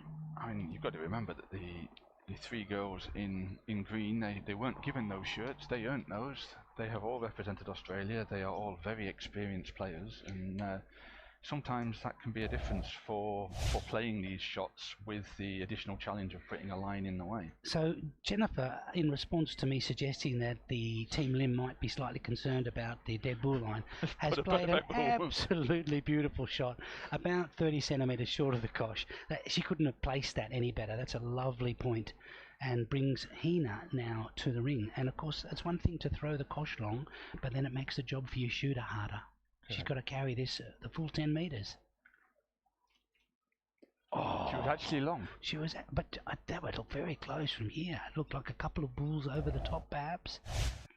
So that is the risk, I suppose. Many shooters, you know, prefer to shoot at long distances and so on, but there's no doubt that it's a challenge at that length, as opposed to say 6 metres. Remembering that the cosh has to be between 6 and 10 metres from the ring to be legal.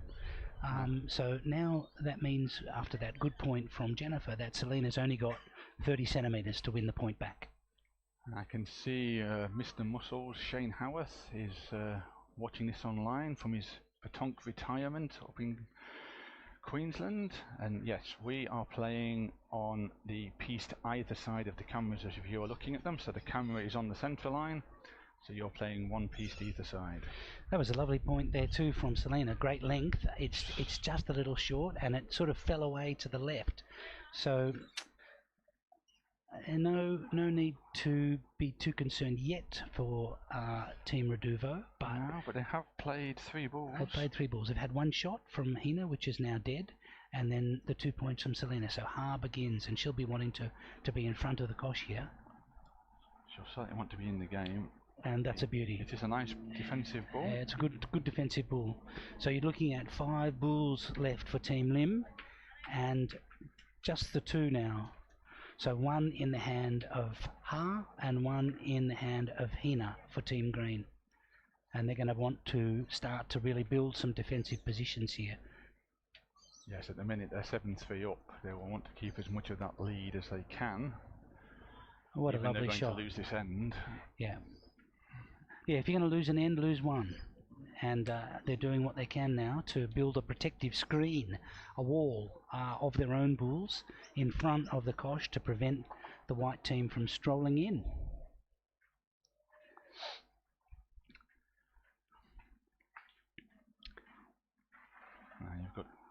You could push any of those silver shining balls at the front here as Hina. It doesn't matter which one you push up because you're going to be in the way.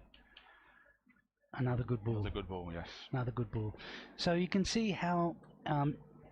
So the good news for Team Lim is that they hold. The mixed news is that the way to the cosh is pretty blocked, and so they're pointing with their feet. You can see that Sakshi is trying to say, just here, thanks. I'm just looking at the from the other angle. There's not a lot of room around that wall. That's right. To come round the wall, you don't have much space behind it. So let's just wait and see what Jennifer does here.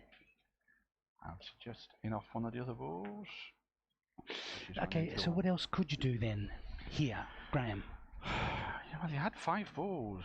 There's the question of whether or not a shot just to open up the front and make a hole. You may lose the point that you hold, but it allows you to put the next 4 in. I'm struggling.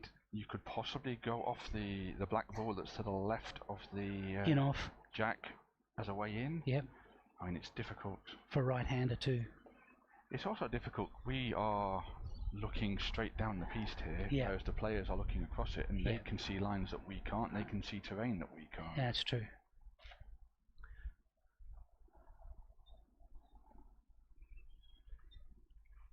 Yeah, well, it's just a sort of slight air of inevitability, sort of slightly sad that you've got 5 bulls to make extra points, and it's you're going to end up with 1. And you regret it afterwards.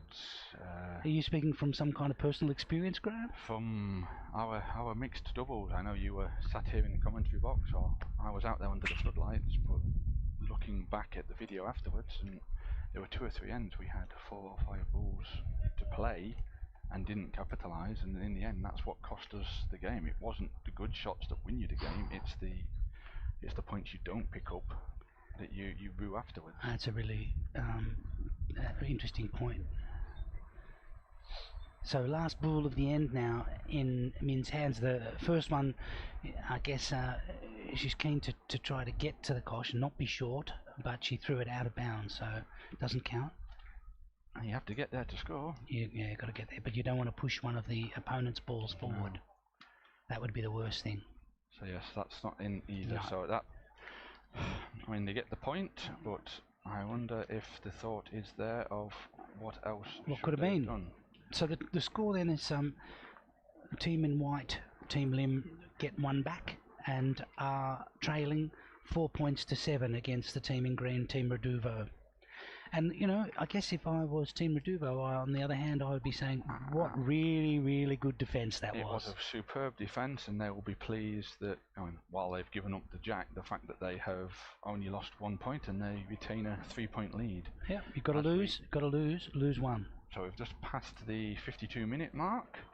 Untimed game, obviously, but it means the girls have been out there in the sun for nearly an hour now. 7 ends, 7-4 the score. So women's triples open final national championships, NOVAR Gardens, Adelaide. And what a location it is. Jennifer to start us off in this 7th end. Not a bad one, just short, just left. Yeah, she's indicating with her hand it turned where she didn't expect. And you could sort of see perhaps that she slightly threw across her body, perhaps from this angle. But I've seen worse. Actually, to be honest, I've done worse. I know a lot of players who have played on this. You hear a lot of calls of I got a rock, or what sort of a bounce was that? It's such a technical piece to play on, and what looks like a ideal landing spot can send the ball in a direction of its own choosing. Point in case. Yeah, so Selena threw that ball, I would have said, pretty much like she's been throwing ever since the game began 52 minutes ago, but when it landed, computer said no. It just stopped. It just stopped, just plugged, like a pitching wedge. Second ball now. See how she adjusts.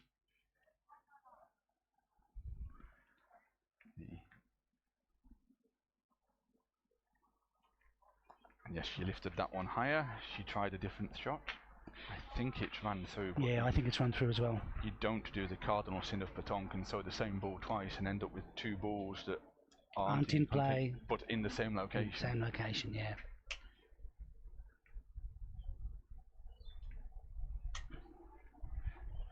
Oh, this is an excellent outcome for Team Lim, because Jennifer's point wasn't superb, but it's already taken 2 balls from Team Reduvo. So yes. Can Ha get close here? Let's have a look. She's done enough. Done enough. So there's still probably 40 centimetres, but if you put the other team in the circle, you have done your job. That is the goal. You step to the circle, you throw 1 ball, and you step away holding or having taken the point. Jennifer again now, second ball.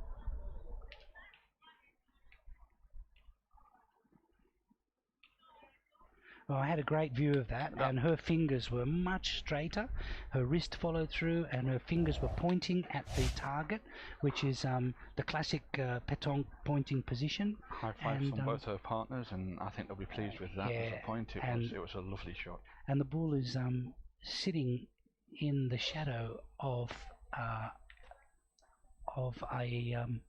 camera.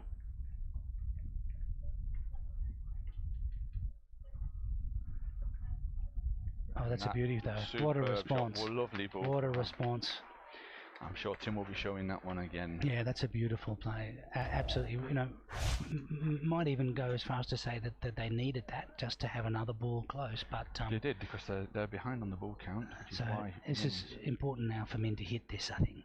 It is. It is a bit of a shorter distance, so. Oh, perfect length. yeah, it was That a really good length. Yeah, Adjacent to the target. She's got a lovely style. Lovely The style, arm is very back, gentle. straight, nothing else is moving. Very There's no gentle. rotation of the chest. No, She's just arm back, arm through. still with a bull advantage. 3 balls to 2, so worth another shot. Yeah. And she's taking it.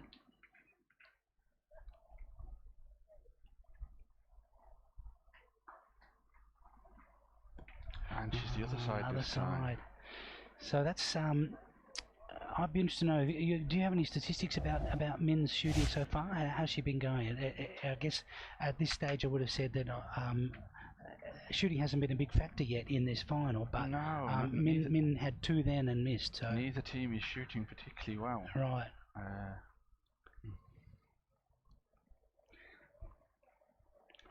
So Sakshi now. Yeah, so from 2 balls for each team. 6 shots she's attempted, she's only managed to connect on 2. Oh, that's a lovely that's ball. a beautiful shot. Well, that's what Sakshi's there for. She's playing in that middle position, the milieu. Yes. So she needs to be able to both point and shoot, and she demonstrated her skill there. So 2 balls to 1 with Hina's team having the bull advantage. They're both in the hands of team captain Hina. Hina to point. No, she's shooting this ball. Yeah. And she's annoyed at herself Yeah. there. She didn't lift her arm. No, she didn't lift her arm. It's that old thing, you know it immediately. You haven't thrown it to the best of your ability. Yeah. You haven't thrown it how you know you can throw it, and you're now looking at the results and wondering why you threw such a poor ball for yourself. Yeah. No, I didn't give that one much of a chance to hit. Actually, to be honest, it looked like one of my shots, although it was a bit closer. It was in the right direction as well. That's true, yeah. So she'll be looking to point here, I think, and just get close. She's come up with a beauty. It never looked what like missing. A lovely shot. Beautiful. Very gentle. Shakes her head, a bit disappointed. I think that's the shot before. Yeah, she's still thinking about that. The shooter is nearly always, even after a good point, is disappointed if the shot itself is not good. Some of our shooters here are disappointed even when they hit the ball because it didn't carry or didn't get the double. They certainly set a high standard for themselves. So I think based on the fact that Sakshi just patted that piece of turf down in front of the target ball, she's shooting here. Second shot from her.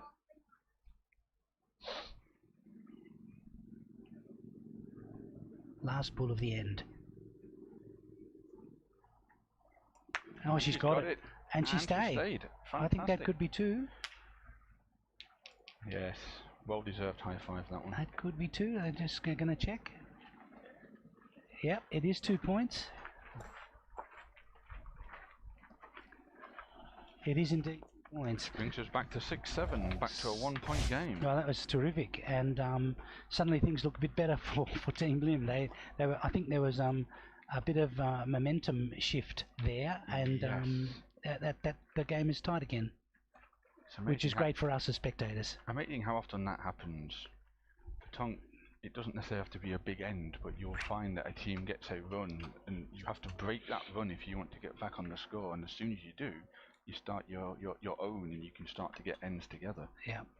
So in comparison to how the team in green have been throwing the kosh, the team in white have kept the kosh in the same lane. They're just playing up the one piece on the left hand side, and it's Jennifer to begin in this 8th end.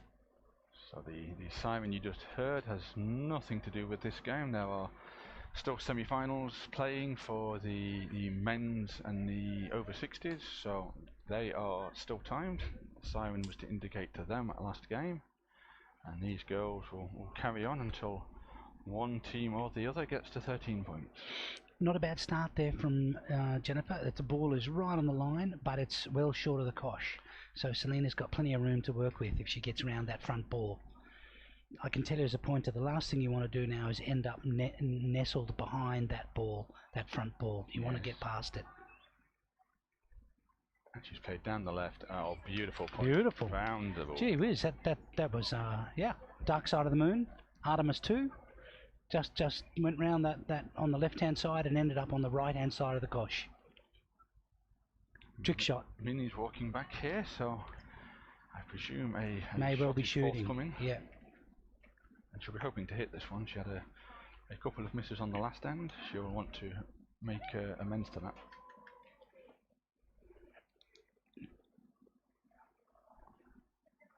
It's about I would have said 8.5 meters at least. Oh, it looked straight from here. It did look straight. She's We're right behind Min's arm, and we could see that floating in the air on line, but landed just short, maybe just slightly left as well. So job of work there for Jennifer now, because there's probably only 30 centimeters to spare. I mean, that she's got to try and navigate. Her ball is at the front, so she has something to ball towards. Yep. And that seems to be the plan. And is that enough? I don't think so. It was a lovely shot. It was a nice attempt. It's very interesting too. Went around the left-hand side of her own ball and ended up on the right again. So maybe there's a little gulch or a valley or something there. And in this women's competition, the third place playoff has just been won by Sue Begley, Charlene Boudin, and Ariane. Ariane Ernest. Get the names right. So Sakshi now, third ball. So the first. That looks good. It does. So the third step on the podium is filled, and we'll see who gets the I think top step. it's just rolled through. It's a lovely shot on the left-hand side. It's close, but no cigar. Oh, I wonder if they're thinking about another shot here. Oh. Min's moving to the circle. I mean, you've got, you know, a good one in front, which was Jennifer's first one, and then you've got Sakshi's shot then, which is a close second. If Min could remove this, that would be a good position to leave her team in. You have the advantage as well that it is off to the side. It's a straight shot. Gee whiz. That was close. It was. That was close. Umpire Rob Miller just letting me know with a pinch of the fingers how close that was to success. But the thing when you shoot, if you miss, your ball goes dead and it doesn't count. And, you know, so now suddenly it's a really significant moment here, perhaps, with Sakshi's last ball for Team Lim. It's a good ball. It's a good defensive ball. Yeah, it's good blocked defensive up that ball. left-hand side. Yep. But now you've got a situation where the team in white have thrown all 6 of theirs, and Selena's opening point has sucked out 6 bulls. So we are back to the same situation we saw going this way for two games ago. For Team White, but now it's Team Green. And yeah. It does seem to be more open. There isn't that wall of balls across the front. Yeah. So and you have some quite nice marker balls that you can target and say, I just need to get inside that. I don't need to be on that jack. Yeah. So Selena now, let's see if she can navigate from the left-hand side, I assume, back around to the cosh.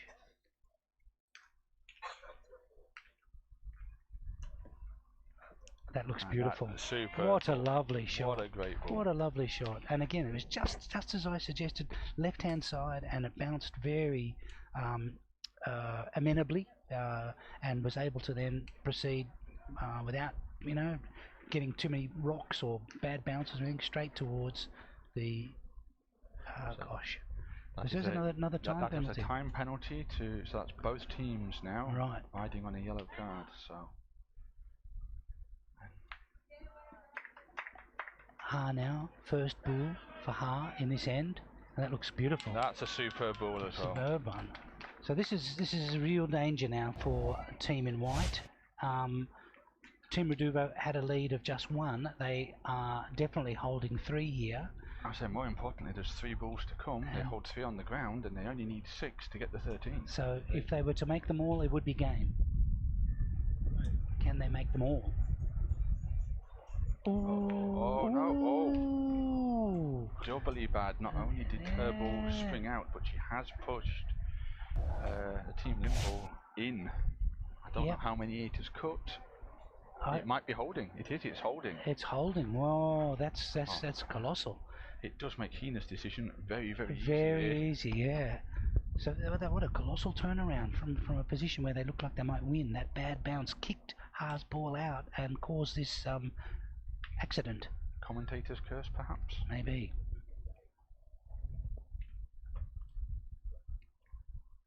Oh, she's shattered it. I think Hina has just about cleared out all of their own balls. I think she's cleared out just about every ball in the Nova Gardens precinct. Yep. What a colossal turnaround. She's cleared out every single ball of her own teams. Her own team, and Min still holds on the jack. Oh, that was extraordinary. These last 2 shots have been extraordinary. What a shift.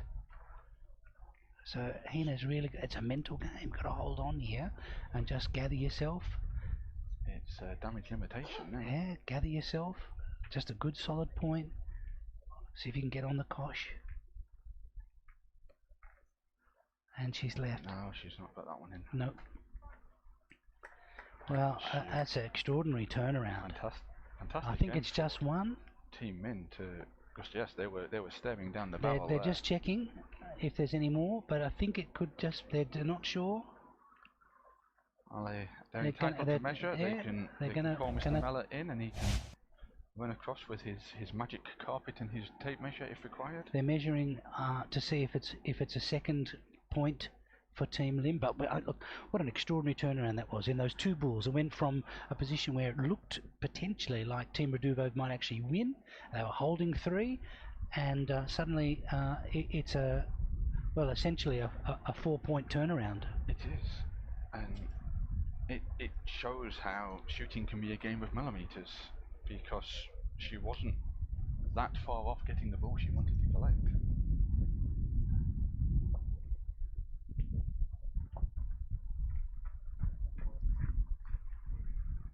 I think that was 2 points. So a lead change now. Team Lim lead 8 points to 7 after 8 ends. That was, in fact, a 5-point shift.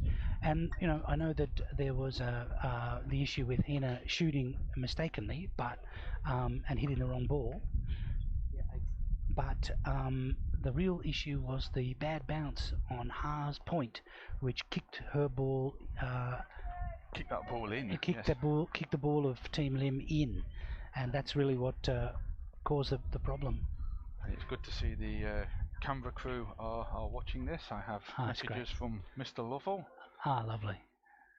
He's offering his own tactics for the game. Terrific. Whether the jack shot was an option. That's what 9 meters 9 over meters. the top. I've seen Stephen do that many a time.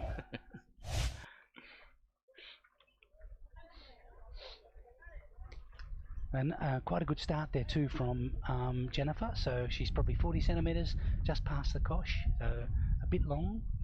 Selena now to respond. Selena's left it short. Lovely, nice high lob, high action. That backspin, fingers ripping down the ball. But when it landed, it plugged again. It stopped, yes. Yeah. And whereas earlier ends, it's moved. And so this is very, very odd, very strange, because suddenly it seems like Team Lim have some advantage, and they're certainly a point ahead. Let's see if Selena can change the momentum again. A bit lucky perhaps, where she came off her own ball at the front, but it came up with a good result. And as you said, that happens on this piste. I would have said, again, quite a significant difference in the way that Jennifer releases the ball to Selena, the 2 pointers. Selena's ball tends to be a higher lob, and straight, Jennifer is more likely to be a lower trajectory rolling. I mean, a lot will come down to what your home terrain is, where you get to play majority of your balls. That looks like a good shot. It looks like a very good shot. Is it hold? It might be just short. It's a beauty though. Yeah, she's going back to the circle. So Yeah, back to the circle, but you know, they're now 4 balls to 2 down. In other words, Team Green have 2 ball advantage. They can't shoot.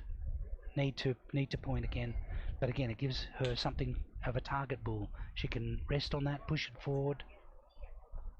Now she's come right over Come the right. jack. Yeah. Not a great bounce, perhaps, but from what I could see, started right, stayed right. And we're talking about pointing styles and home pistes. The majority of these ladies have travelled from Victoria or from WA, but Selena, she is based here at Nova Gardens, Right. so she knows what works on which terrains and plays on them week in, week out, and sometimes that experience can be telling. Just a bit long there. Just a bit long there from Min, and so it's 4 balls to 0. It is and the so noise team you can in hear in the white. background is Mr. Boudin, commentator from the other days, who has just made sure he's on the other side of the camera for the men's final.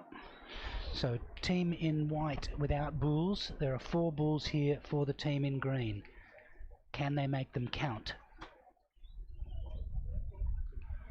That's a good one. It's probably third, maybe fourth.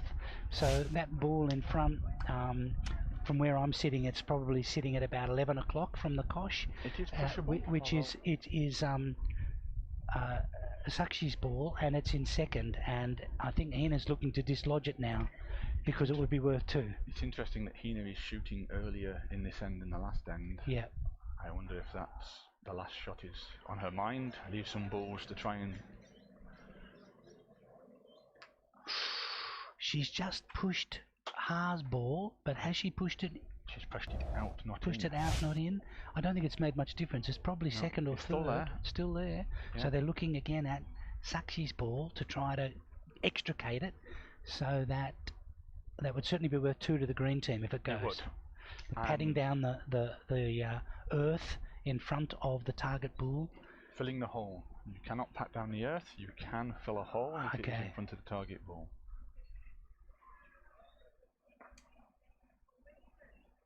Got it. That looked much better. What a and shot. the carrow. What a shot. Spot carrow. So she's replaced that ball like a magic trick. Absolutely wonderful shot. Beautiful arc, and cleared it out. And suddenly that's 3 for Team Reduvo with a ball to come. And fair bit of room. And Ha has the option here. I think there's only 1 ball on the right hand side of Ha. She's pointing though. She's not shooting. Pointing. Can make an easy 4. Easy 4 would be nice at this stage. Get the lead back. Put you on 11. Oh, No, it's rolled out. I think it's rolled out.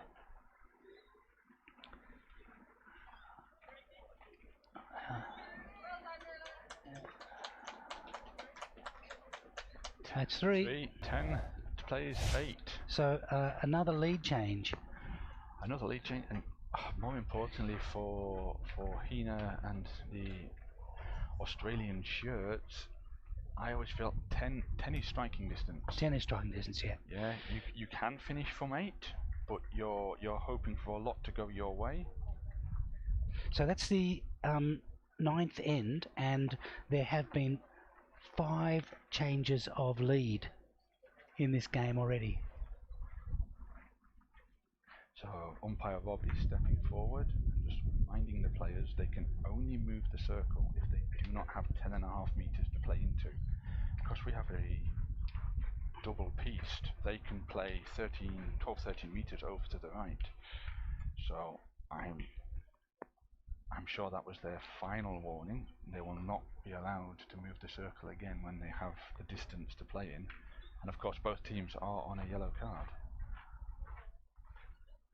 So yes, they've checked, and Selena has put the circle back to where the jack was. Yeah, because there was 11 meters, she paced out. So it's okay. I'm getting signalled by Timothy that you can't hear my microphone. So he's thrown that about 8 meters, 8.5 meters, something like that, staying on one piece, not going across. Team Reduvo with a 10-8 lead. But yes, it's little things like that when you're on a yellow card can be off-putting. Well, it can be fairly instrumental if Selena had lost the ball. Yeah. It's a good shot, good start. It's a little bit short, a little bit right, but it's there. It holds. It holds the point. Yeah. And as you know, we come to the pointy end of this final. Each point becomes more and more critical, and you know, if Jennifer can get in here and put some pressure on Hina's shooting, that would be important. Let's see if she can get closer than Selena's ball. That one sort of got a dusty landing and stopped. She's throwing again fairly quickly. She didn't step out of the circle.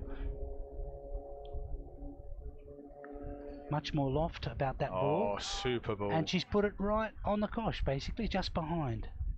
So we always say you never throw two balls the same. She made her first different. one.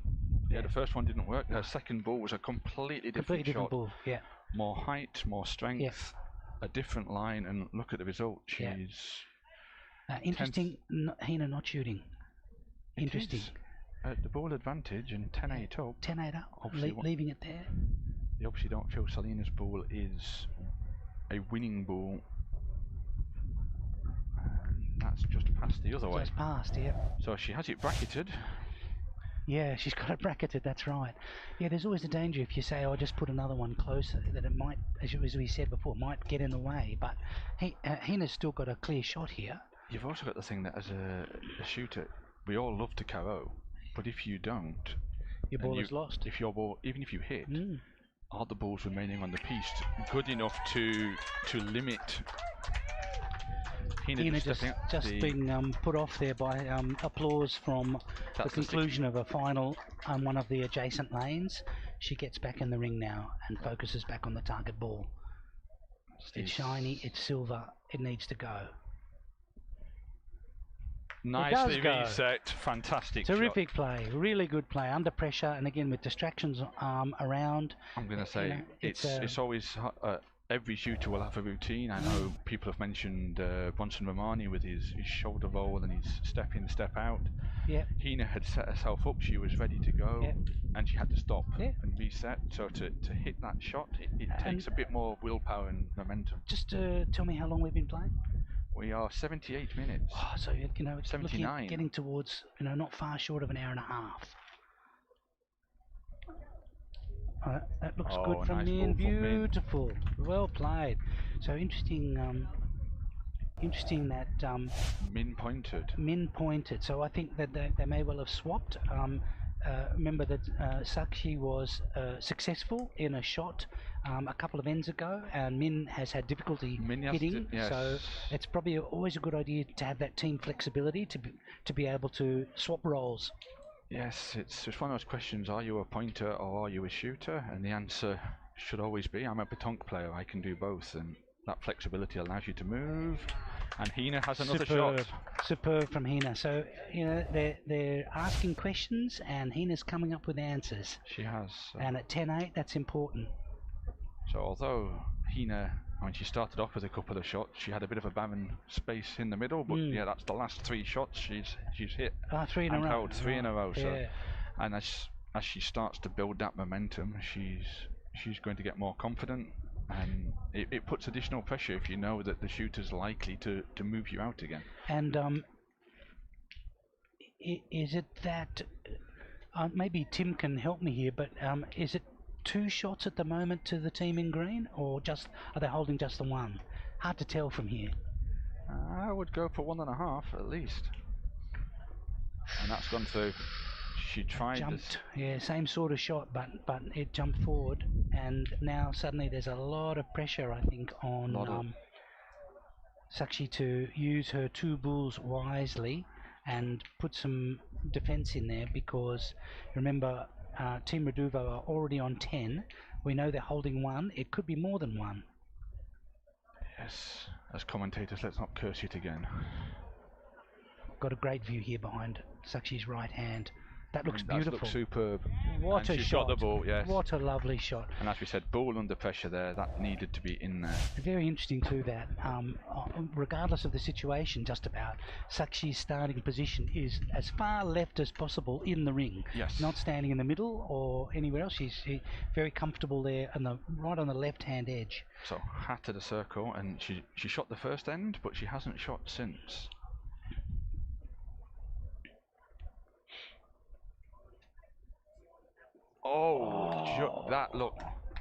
That had flavours of Caro all over it. I mean, obviously she had the added pressure that her husband Van has just finished his game and is now sat front and centre watching her. There's nothing like a spouse's eye to really bring on the nerves. So one ball each.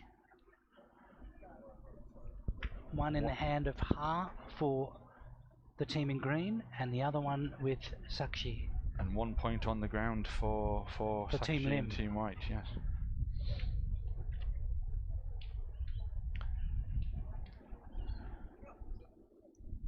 That looks good. Looks good. Oh, it is good. Beautiful what a super point. shot. That is a super shot. Really good shot. That never looked like missing. I've got to say, I had a great view. I could track that all the way. It rolled smooth and straight and holds a shot. I know the ball on the left is Selena's. Whose is the ball through and left? Is there a danger the jack could move here, and is that going to be on Sakshi's mind for this shot? You've got to hit this straight. Yeah.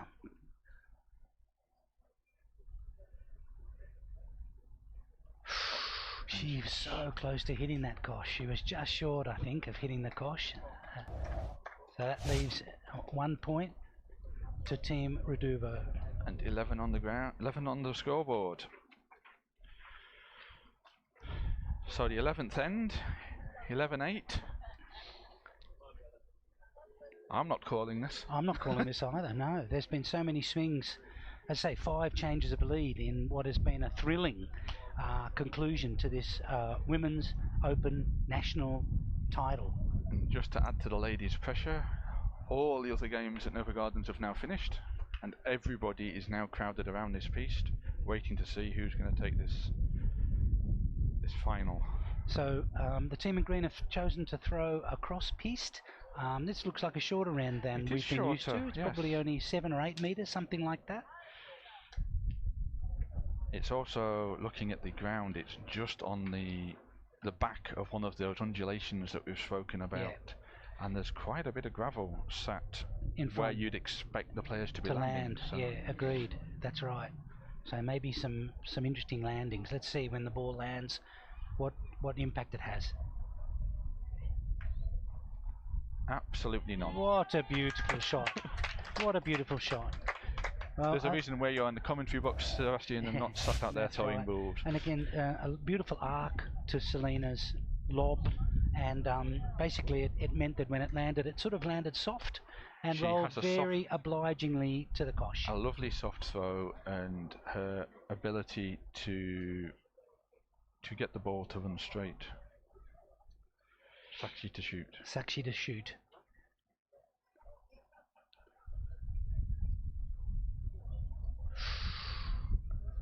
And just, you have to remember that that is 12 on the ground.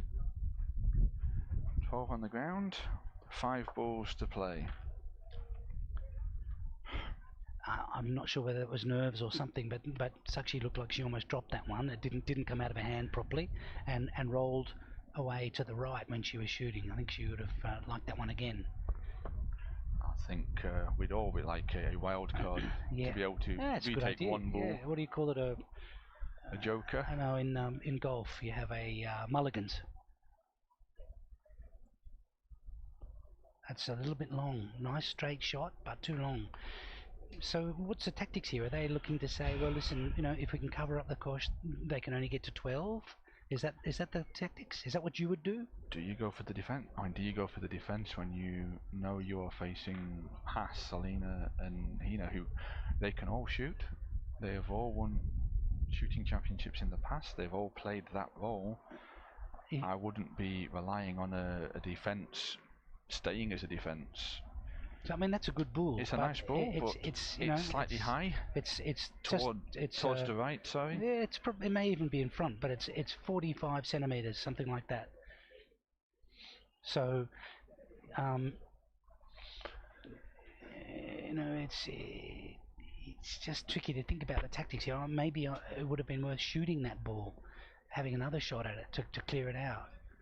It's very difficult to outpoint it, is what I'm trying to say. It is, and Now, Selena's ball is probably only 15 centimeters from the kosh.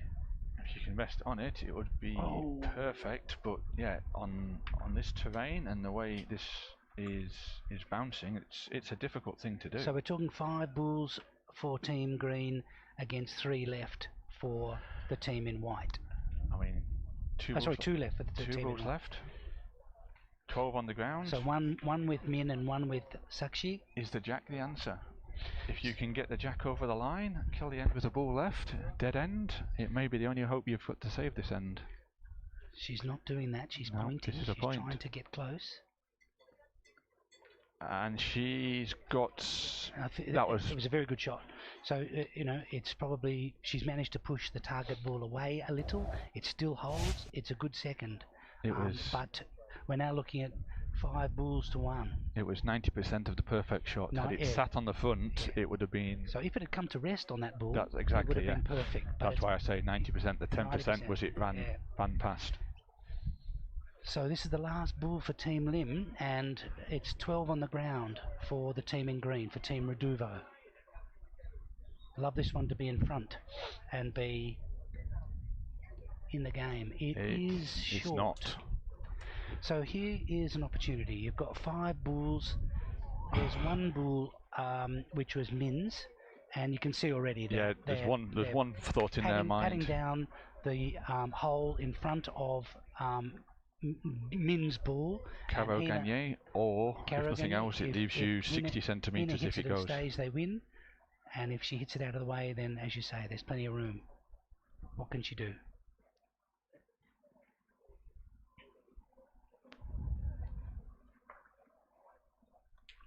Just to the right, perfect length. I think she thought that was just about there. She stamps her foot. Low 5s, encouragement. You could see in her stance she was trying to tilt the world just to bring it back. That half a bull. Yep. So still with 4 bulls. They hold 12 on the ground. This is to remove an annoying second bull. Oh, and this time she was short. She was short. Do you shoot and keep shooting at this point? 3 bulls to come. 12 on the ground. Well, it's a silly thing to say, but of course the other bulls that are around are all Team Limbs. They are. You wouldn't want to. You don't want the big swing again. We've had 2. That's right. You wouldn't or want 3. the big shift again.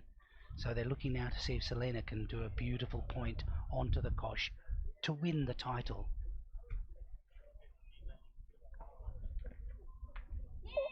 Oh, it's close. Ha went premature with the celebration. Yeah. She thought it had rested on it. So now Ha is, I think, being encouraged because there are 2 points on the ground. Ha has 2 balls in hand, and she's aiming at Min's ball. You can see them pointing. Tia Gagne, shot for the game. Yeah, the next 2 balls are team in green. So all Ha has to do is remove Min's ball for the title. Can she do it? Takes her time. Short. She's short as well. Just short, bounced over. I don't think there's any question here. She's going to line up. She's going to have a second shot. Got to go, yeah. Got to go again. I mean, at the end of the day, Ha has the ball, although she has to be aware as a team, they have a yellow card. If she takes over her minute here in discussions, the umpire will come in and she will lose the chance to play the ball. So now she's going straight to the circle. Straight to the circle. No hesitation. No. Pick one or the other, huh? Point or shoot, but don't do both. Lines up to win the title. Straight and over the top. So that takes a score to to 12-8. 12-8. Team Lim are still alive. Team Lim still alive. And they're 12-8 down. They get another. They live it. They ride again. 4 shots. Four Four shots. shots at one ball. Yeah. And I think my money was on Hina.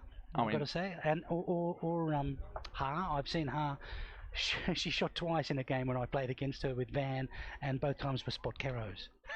And I'll just say that the girls have now been playing longer than an Alex Ferguson Man United match at 91.5 minutes. Wow.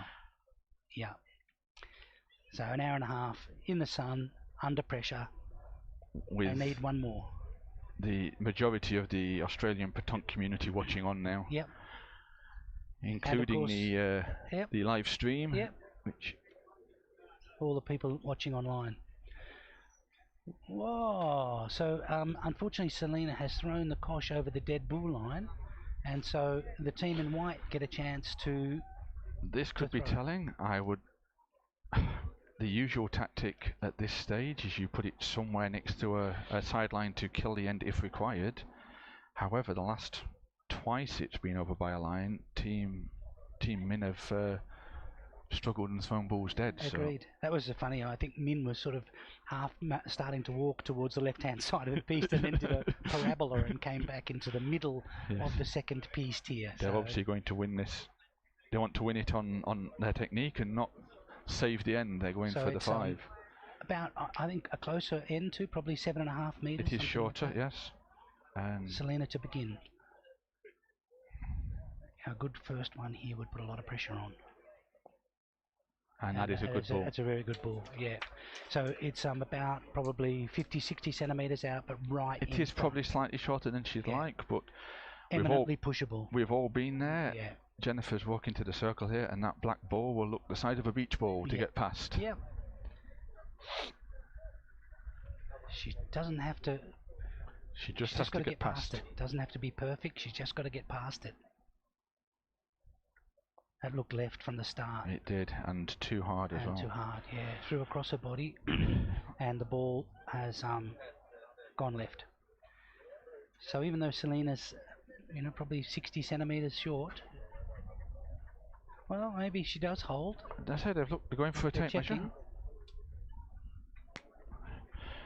They're checking. It's worth a measure. While the teams are measuring for the tape. For those who are staying and watching online, we can confirm that the men's final that will be following this will be the team of Chris Boudin, Bonson Romani and Logan Romani, and they will take on Saitika, Freddie and Rohan. So it promises to be a cracking men's final to complement this superbly tense female final. Good news for Team Lim. They hold, but Selena now has a chance to promote her ball, just get past. And she's probably just short. She's short. She's probably just short. Well, this is they're doing everything they can to keep Team Lim in the game. They've had 4 shots in the last end. They've had 2 here. They're still just struggling to hold. Let's see if Ha can. It shows how deceptive perception is, because from where we are sitting, those 2 black balls look incredibly close, but obviously that is not good. That may be enough. Is that 2? It may be 2. It is enough. It's enough to get the point. But it's still there's still some room at the end there, isn't there? It's not now. You can have a look at where Sakshi's foot is. She's indicating that there's at least 40 centimetres or so. She's put a gap between the 2 black balls, and that orange jack is. Can Jennifer get in there, in that gap, or just around it? She's gone down the side. Good. Lovely ball. Superb ball. Very good play. Terrific to keep Team Lim alive here. That's really good. So Hina, a determined stride, comes to the ring. Absolutely, she's going to point here. Not. Point not. This is Rancho Destructo. She's going to hit this ball. She is. Or try to.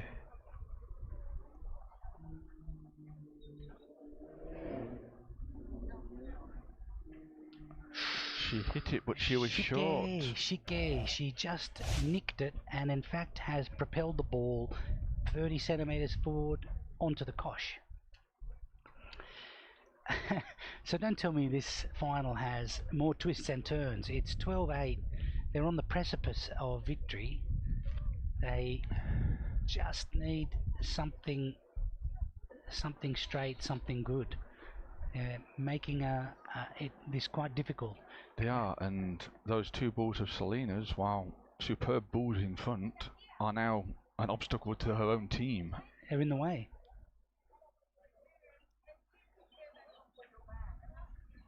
That looks good. Oh, fantastic That looks point very from her. good from her. Beautiful point. I think that is the shot ball. So la 13e est en place. The 13th ball is there, the 13th point. And as you can see, it can't stay. It smoothing has to the go. ground in front of the ball, filling the hole. Sakshi's now got to get rid of this ball. Otherwise, it's the title to Team Reduvo.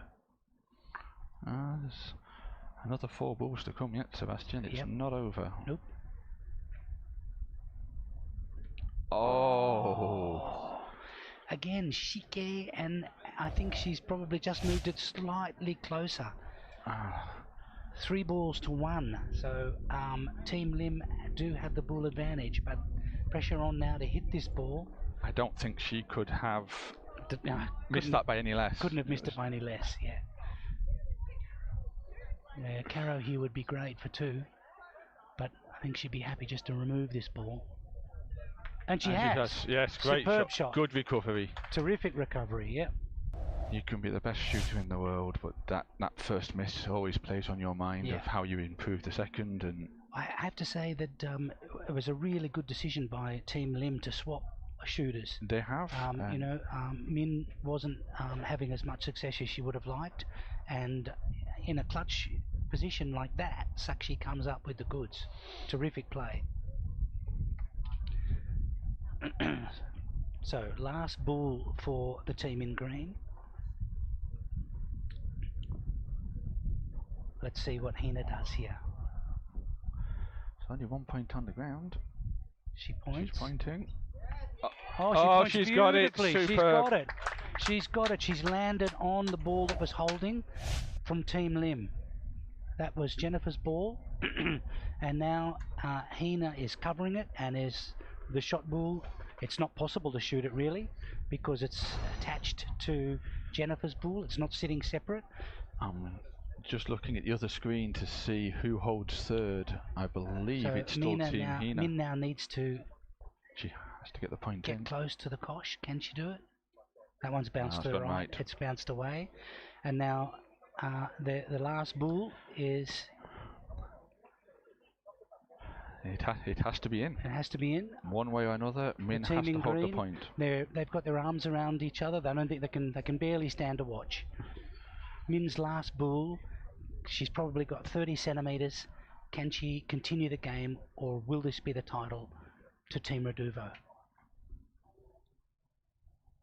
It didn't come out clean. No, it didn't come out clean. No.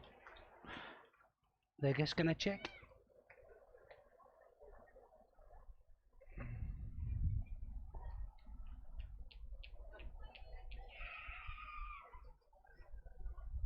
They're calling the umpire. They're calling the umpire.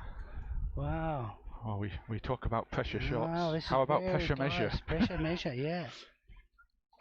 Well, I realised there must be something. There was no immediate shouts of joy from the team in green, so that clearly it's a long way from where we're sitting, so it's hard to see. But it looks like there must be the ball at the side, perhaps, and the ball that. Yeah, not even Tim with his eagle eyes is calling this one. So the fate of the Women's Open Triples Championship depends not on the players anymore, but on the verdict of the umpires.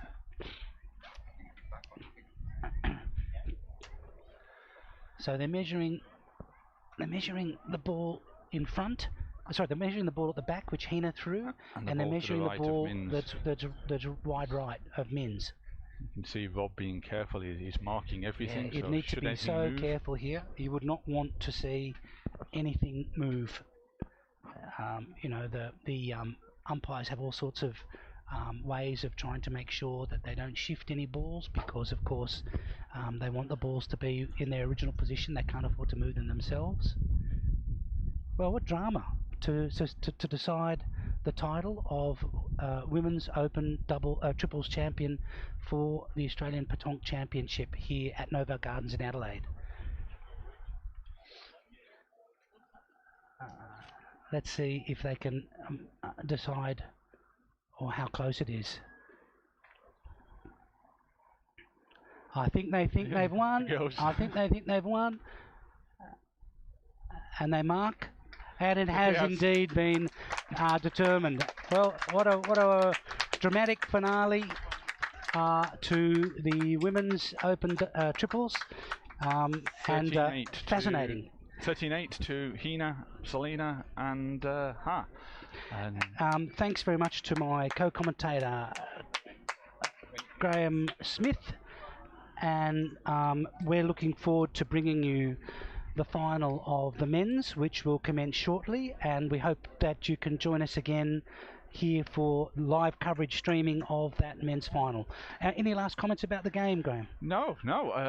It was a fantastic final on the end of a 2-day competition, and both teams played exceptionally well. It was great to view. Yeah, privilege to watch. 5 changes of lead, and let's hope we get a game of the same drama and quality.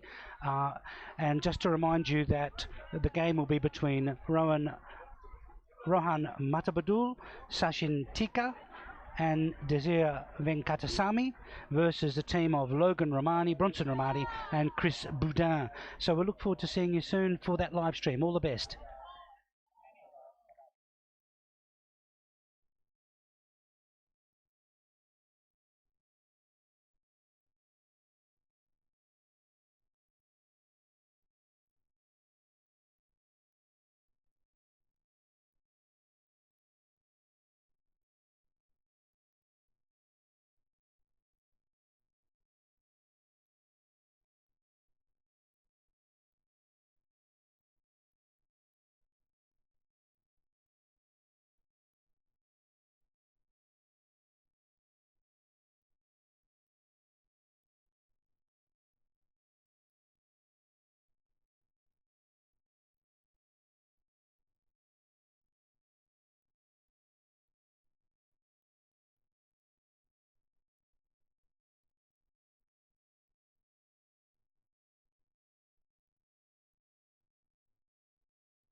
Ladies and gentlemen, welcome back to NOVAR Gardens here in Adelaide for the last game of the National Championships for 2026. It's the Pétanque Federation of Australia Men's Open Triples Final, being brought to you under beautiful blue skies here in Adelaide. And I'd like to welcome co-commentator Graham Smith, and also on the keys, Tim Stevenson, doing all the work. G'day everybody. Good afternoon. So what a final to have. Great final. So the teams going through it are Team Newcastle, Chris Boudin, who's about to begin pointing, and then the Romani brothers, Bronson with the white cap on, and Logan with what appears to be a marlin on Eyes his like a marlin. That will be Logan baseball Romani. So Chris Boudin to begin. About 7.5, 8 meters, crouch shot, and that's what you want for your first ball. Lovely start. Shame it ran out a little towards just the end, run out a little bit to the left. And they are playing the team in white and blue of Rohan Matabadul and Sachin Tika and Fred Venkatasamy. Rohan is from Weird Entertainers in Victoria, Fred is from Mount Martha in Victoria, and Sachin is from Brisbane. And Rohan is it's Sachin to start with the first point.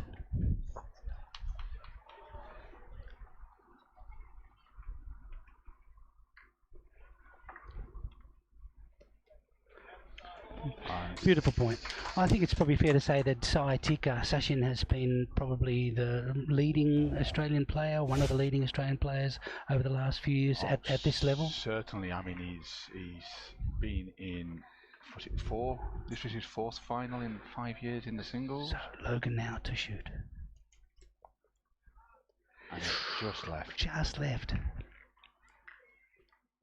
So apologies for whispering, but the ring is quite close to where we're actually sitting, and we don't want to disturb the shooters as they're concentrating. No hesitation though, Logan lining up for a second shot. It's just put off by one of the spectators at the back who'd come in to have a look.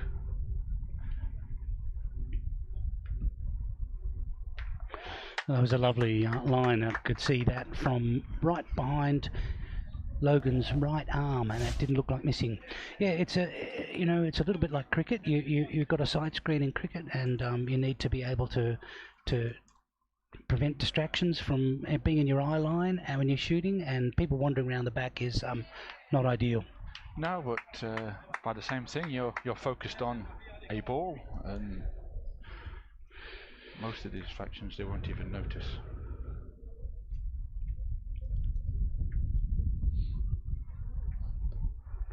That was a slightly strange bounce when it landed. It's sort of, which you get with these undulations, as we were talking about during the spectacular women's final that we just enjoyed. He did. He does hold the point. He does hold the point.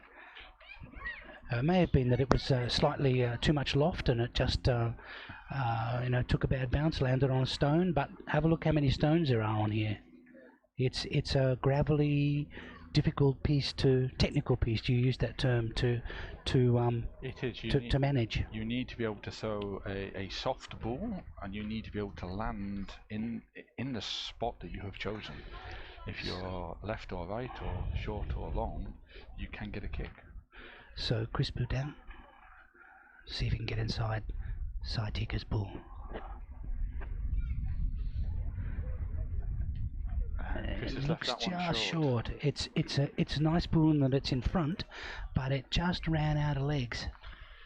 Now Bronson Romani. Now we saw him against myself in the mixed doubles on this same piece under the floodlights, and I mean he'll be the first to admit he had a bit of a nightmare taming this terrain. So hopefully he can put that out of his mind and play the shots we know that Bronson can. I mean he went to Rome for Australia. He played in the Trans-Tasman down at Mount Martha this year.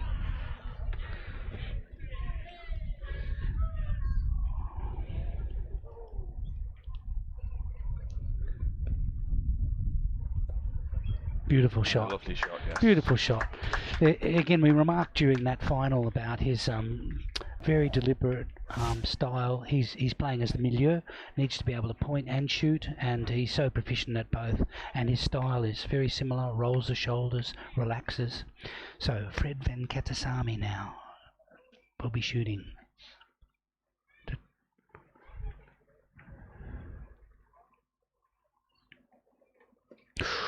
Just short, just left, just short. I had a good view of that too. Yeah, look, Freddie has a lovely soft style. Yeah. I mean, he rarely puts the target ball off the back of the piece, but if he hits, his ball is going to stay somewhere where it lands. Didn't miss that one. But he hasn't pushed it very far. But he hasn't pushed it very far, yeah. I think that was just what you said, though. He threw it very softly, and in fact so softly he wasn't able to dislodge it. I think he was slightly short, and he's caught it on the up-bound top with a bit of gravel between him and the target ball, so it hasn't moved, certainly as far as he would have liked. So Rohan now has a bit of a dilemma. He's got two bulls left to just the one for Team Tika. Yes, but Rowan's an incredibly accomplished player. He was the winner of the Open Doubles last year and can point and shoot. And that's a shot. He can shoot and he can hit. That was a terrific shot. Just clipped it on the right-hand side and sent the target ball spinning to the left. So last bull now, it's in the hands of Bronson Romani. He'll want to put this close. And one ball to come from Rohan in answer to whatever he's done. And great to see the Newcastle crew online and supporting. Hello to Neil Brown and Thierry. Please keep the comments coming. Yeah, it's great to know you're out there watching and enjoying it as much as we are. And I know the players will go back. They'll watch this game afterwards, and they can see your comments in real time when you made them, so they'll be able to see the support that you were showing them.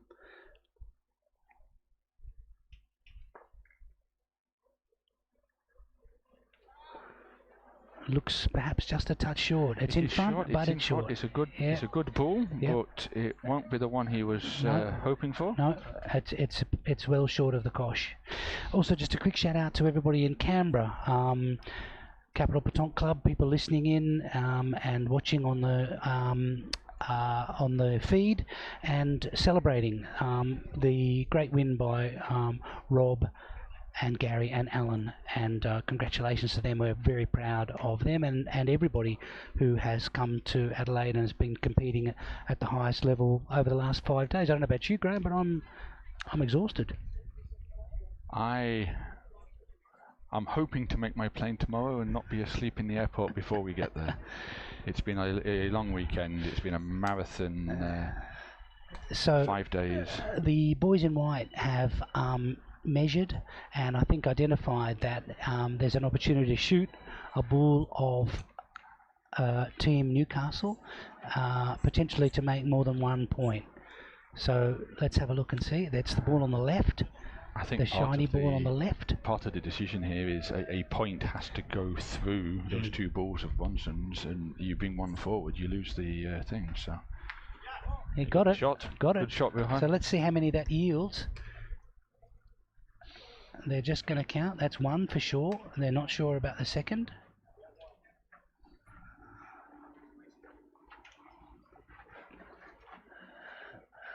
It looks like they've agreed. It's 3 points. It's 3 points A good to Team start. Tika over Newcastle first end. Strong start. And it shows what having strong shooters can do to an end. You can get 3 points out of nothing.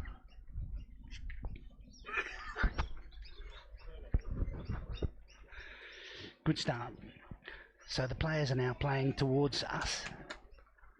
They look as though they're going to stay on the one lane. They have. It's much shorter than the first end. It looks to be no more than 7 metres. And you can see the undulations here between us and the ring. It's quite marked.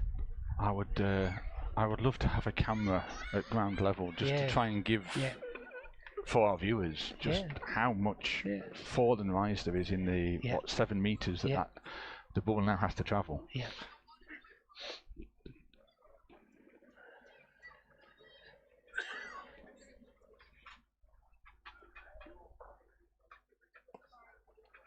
Beautiful shot. Sighty. Beautiful What a shot shot from Sai. Yeah, there'd be fewer more accomplished pointers. No, I've had the pleasure of playing with Sai a few times, and if you ask me to pick a pointer, he's the one I would go for. He's so so calm and consistent. Logan Romani now to the circle, and no other thought in mind but Rancho Despacho. Let's see if this can go. He's just made tickled contact, it. little short. Yeah, just a little tickle. He'll not be happy with No, that. it wasn't what Chris Boudin would call good connection. No, It was, it's also not what Logan would call a carreau, which is What he's always what after. he's striving. And again, it's a little bit like what you were talking about before, Smitty. That perhaps a little bit short and caught the ball on the uptick. But he moved it. There's space now for Chris to point into. Yeah. So second ball for Team Newcastle. And, while we are calling out spectators, we've got to call out Franco Romani, who is sat behind Chris's left shoulder right now, watching his two boys. I'm sure the nerves he is feeling are greater than the ones the boys have got.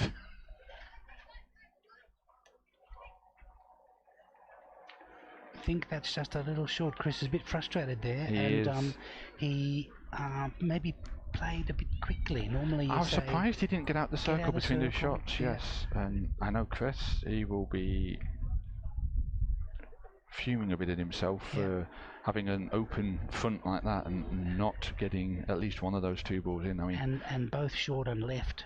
When all the players are right-handed, means that the right side of the kosh is open still. So Bonson has stood up.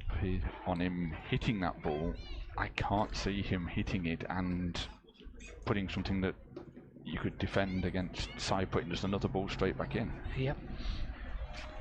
Straight from Bonson. He's got lovely balance and so on. And He is. maybe let's just wait and see what happens here. Freddie will stay still because he's aiming this straight at us. He's going to shoot here, and it's straight towards us here. Just left. Oh, short. Just left, just short. Could see that straight away.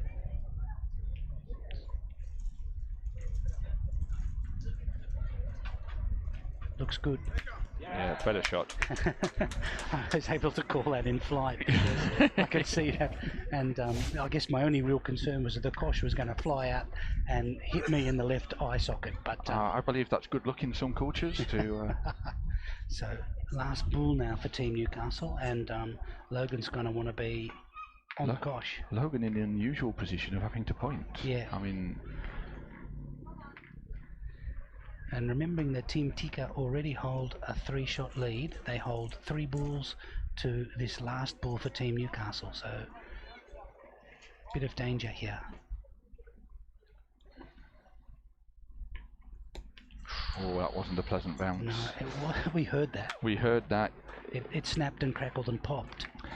Yeah, you throw your ball as a pointer, you want that gentle sound as it lands. As soon as you get a hard noise, you know the ball's not going where you expected it to go. So the holding bull is probably 40 centimetres, and the next bull is a little bit further than that, obviously. So there's, for a pointer of size quality, I think you'd say there was a fair bit of room. I think it helps as well that the balls to beat are the 2 at the front, so you know if you can get past them, you'll hold the point. You're not trying to judge perspective and straight through. That's beautiful. Ball. Yeah. Perfect. And isn't it funny how the best pointers just get those easy, amenable, gentle rolls forward? You have to wonder. I mean, you have to wonder. Is it luck? Is it some sixth sense? Something divine? Is it just I don't know. Incredible level of skill and control? Yeah, absolutely, and practice after practice after practice. Rohan now with the last 2 balls of the end to add to the score. Which he does. Which is super. Which he does with a what looks to be an easy flick, where Team Newcastle are looking and seeing rocks and undulations and bobbles and bounces, and Team Tika are just gently rolling the ball straight up to the kosh. Absolutely. And I hate to disappoint you on practice, but if I know Si, those pools probably came out of his bag from the last Nationals, wiped the rust off them, and came onto the plane to Adelaide. Very unfair. That's unfair. That looks slightly wide. Maybe wide, maybe enough. Freddie's reckon yes. That could be 4. See what Chris says. 1, 2, 3. Could be 4. Is it 4? Tape call for the 4. Definitely 3. Very strong start for Team Tika after 2 ends. Team Newcastle going to want something from the next end, aren't they?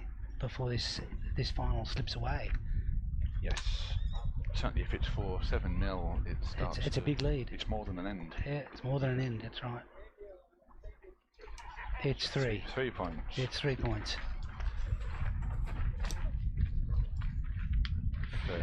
If Tim throws the stats up on the screen for the viewers, you can see where the difference is. The team in white, Freddie and Simon Rohan, are 100% on a lot of the stats. They're all over the kosh. They're all over it, whereas the Team Newcastle, they're struggling a bit, and they'll want to settle down and start to play the game we know they can do. So a longer end. That's practically at the maximum, in fact, and Freddie immediately says we better check that. Remember, you're allowed to throw the kosh between 6 and 10 metres. And that one looks as though it's right on the limit. So umpire gets involved. Chris Boudin holds the tape on the inside of the circle, and we have to wait and see if it's legal. It looks as though it probably is. Just inside. Remembering this is an untimed game as a final being played across 2 pistes, and they've chosen to throw the kosh across the piste, so from the right hand side to the left. So there'll be a change of surface, change of terrain. And across a dead bull line that doesn't count. It's an illusion. The only dead bull lines are to the side. This is the middle line they're playing across. Sai Tika to begin. First ball of end 3, 6-0 on the scoreboard. He'll be wanting another strong point to open, and that's a beauty. Superb. Yeah. I tell you what, if you are 6-0 down, and what you really need is for the opposition pointer to leave you some room. You wouldn't want Sai Tika in the circle. You just don't want Sai Tika. You'd probably want me. You wouldn't want Sai.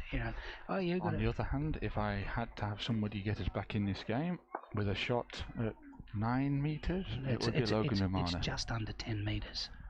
So he's throwing this a long way. Points his marlin hat at the target. Oh, and he's right. He's right. He's right and perhaps just slightly short. And Team Newcastle need a good point, or they need a good shot here, and whatever happens, if they have to lose this end, they need to lose by 1. They need to get back in this game. Yeah. And If they have to they lose need to this get some end, momentum before the points that are short or the shots that are missing start to get into their head, and that can build momentum as well. It seems strange to be calling it like that when you've got 10 bulls left to play in this end, but you've got Saitika sitting there in front of the kosh. There's not a lot of room. You really need a good point if you don't shoot it and hit it. The level of all the teams that made this principal final, you don't want to give any of them that extra edge. Yeah. That is a good one. That's a superb ball from Chris What a Boudin. lovely shot What a from Chris Boudin. Draws warm applause from around this show court here at NOVAR Gardens. There's a nice crowd here. You're probably talking about maybe 100 people or so, something like that. That's the Pétanque community of Australia and also their loved ones around watching, people from all over Australia. We've got people from Brisbane online, we've got people from Victoria, I can see in the comments. Plenty of I think most of Newcastle Petanque clubs on there. Fred now to shoot. Oh, he's left. It was just left. Quite a short backswing on Freddie's. Agreed. Yep. No time in between shooting. Reloads. Oh, what a shot! An answer. What a shot! So, I mean, I really hope that Tim's got that in a replay, because Fred has thrown that 10 metres and replays now. Absolutely, hit it square on, and it's the perfect spot carrow because it's replaced the target ball with his own ball, meaning that Team Tika hold 2 shots on the ground. And it's back to Chris Boudin to try and point close. This is a pressure shot for Chris. What a shot that was from Fred Venkatasamy. It looks good. It's tracking in. What a beautiful shot from Chris Boudin. Well, they're having to really pull out. Well, this is what we want from our final, isn't it? You want the best players in Australia playing head-to-head against each other. Head-to-head. Well, we had some terrific pointing and shooting in the women's final. I think we've had all weekend. We haven't had a poor final to watch, have we? Your good wife Adele pulled out one of the finest spot carrows I've seen in a long time at a critical moment in her final. Ariane responded on that one. She did. So now it's to Rohan to see whether he can remove the holding ball of Chris Boudin. Bearing in mind, it's 3 balls left for each team in this end.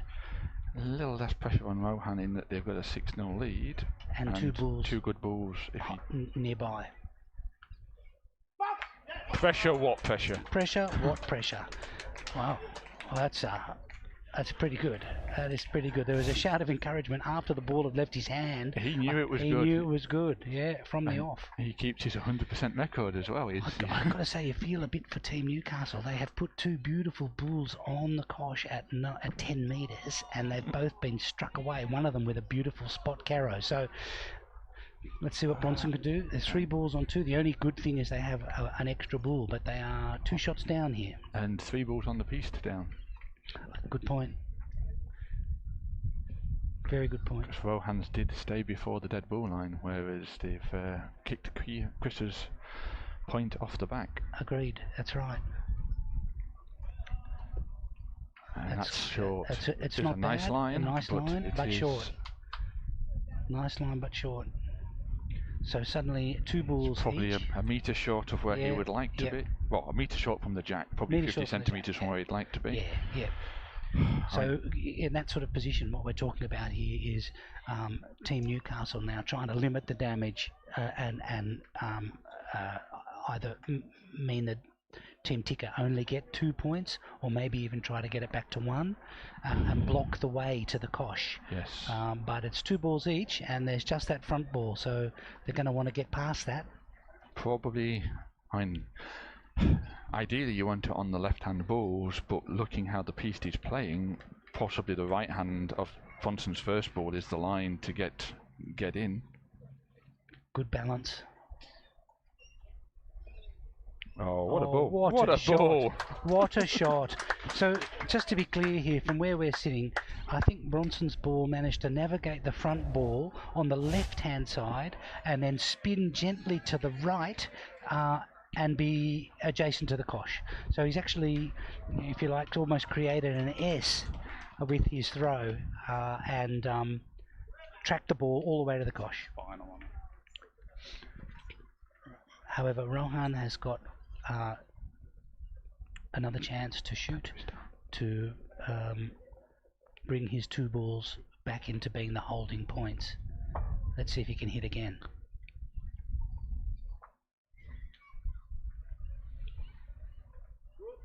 Oh, so just close. left. So close. Now, there's 1 ball left. They're holding second and third position that are good balls. Graham, would you shoot here? Yes, certainly if I was Saitika. Yeah, well, that's the unfortunate thing about Sachin Tika is that not only is he a very good pointer, but he's also a more than capable shooter. And so they may well say, well, why not? Have a go. At 6-0, it would be 9 if he stayed with a carreau. 9 with a carreau, and a lot of pressure on Logan if he gets this.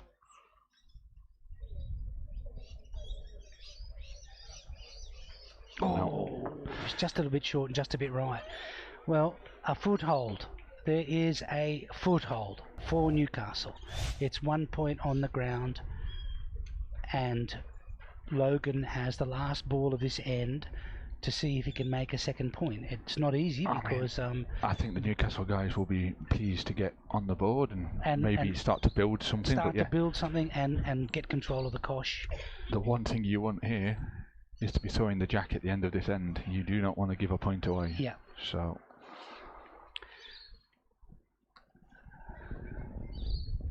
nice high lob.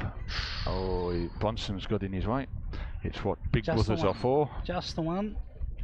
So that gives us a score of 6 to Team Tika and 1 to Team Newcastle. But at least they are on the board. They have started. Have a foothold.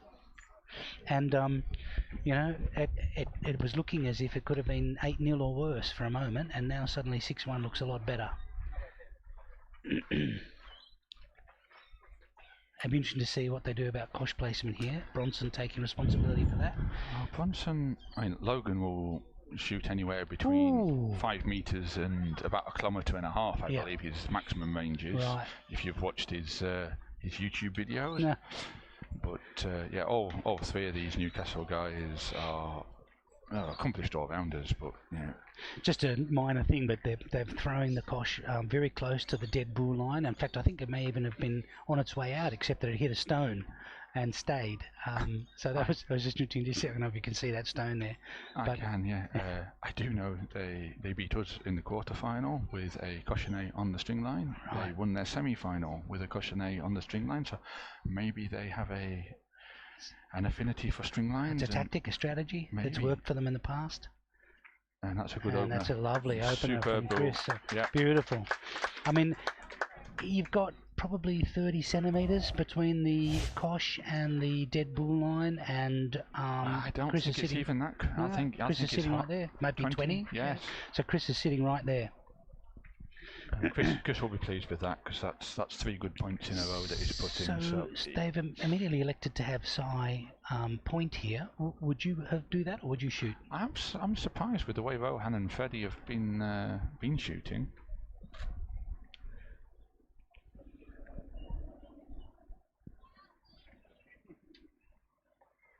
Flick of the wrist, nice ball in front. Yeah, so maybe that's the plan. Defensive, get a ball in the head. Set it up. And is nowhere near that ball. No. He's not blocked the line. Nowhere near it. It's in the way now. It's if this goes, then there's no risk to anything else. No risk. Yeah, good point. Set it up.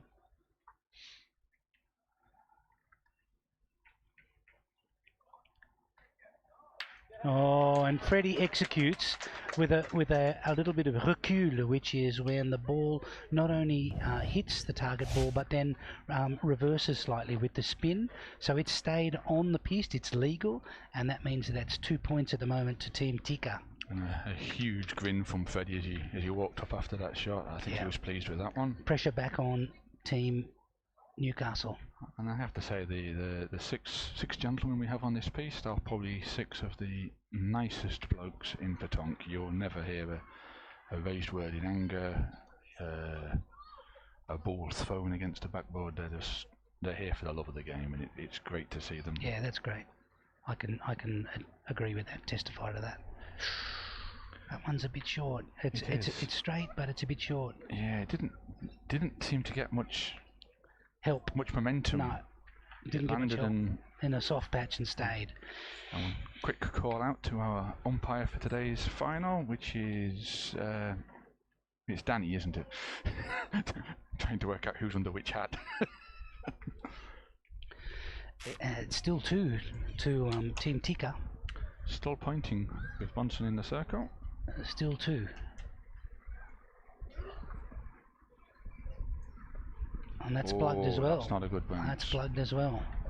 Well, they need something here because this game could get away from them again. They managed to get that 1 point at the last end, but it's still 2 points, and the bull count is now 4-3 in favour of Team Tika. Bronson needs to forget that point. He needs to reset. And it's better. It's better. But it's in the way. It hasn't cut, no? I don't believe. I think it's still 2 on the ground. Oh, that's difficult to see from here, I've got to say. Maybe Tim on the keys can let us know. He's got better vision. No, it's staying still 2. On 2, yeah. So, eyes tested, Mr. Rosenberg. Look, I'm an old man.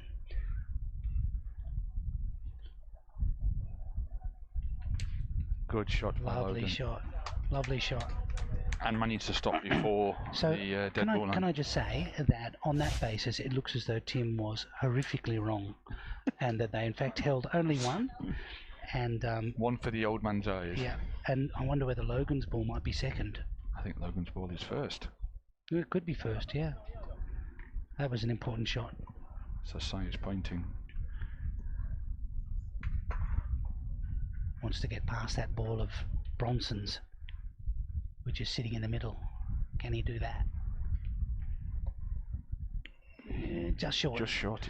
Is it my imagination, or was it just the slightest hesitation with his throw then? He just seemed to he's normally got such a beautiful flow when he throws, and there was just the slightest stutter. Tim agrees.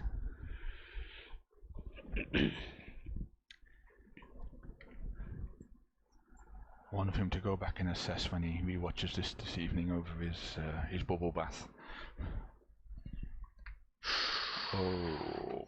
Now that was Bronson's ball, and I think it's just been pushed slightly forward with a chiquet where the ball has arrived early, bounced up, and just hit the top of the target ball, enough to set it in motion and roll it forward, maybe 1 rotation, something like that.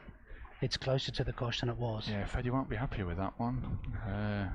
No, that was the ball to keep the pressure on. And it's two balls to 1. But isn't it funny? Within one end, for a moment there, it looked like there was real trouble, and Logan's shot changed the momentum of this end completely. As having ran into the little Marlin, as he is known up in Newcastle, it tends to happen to a lot of people. Logan will shoot and change an end or change a game.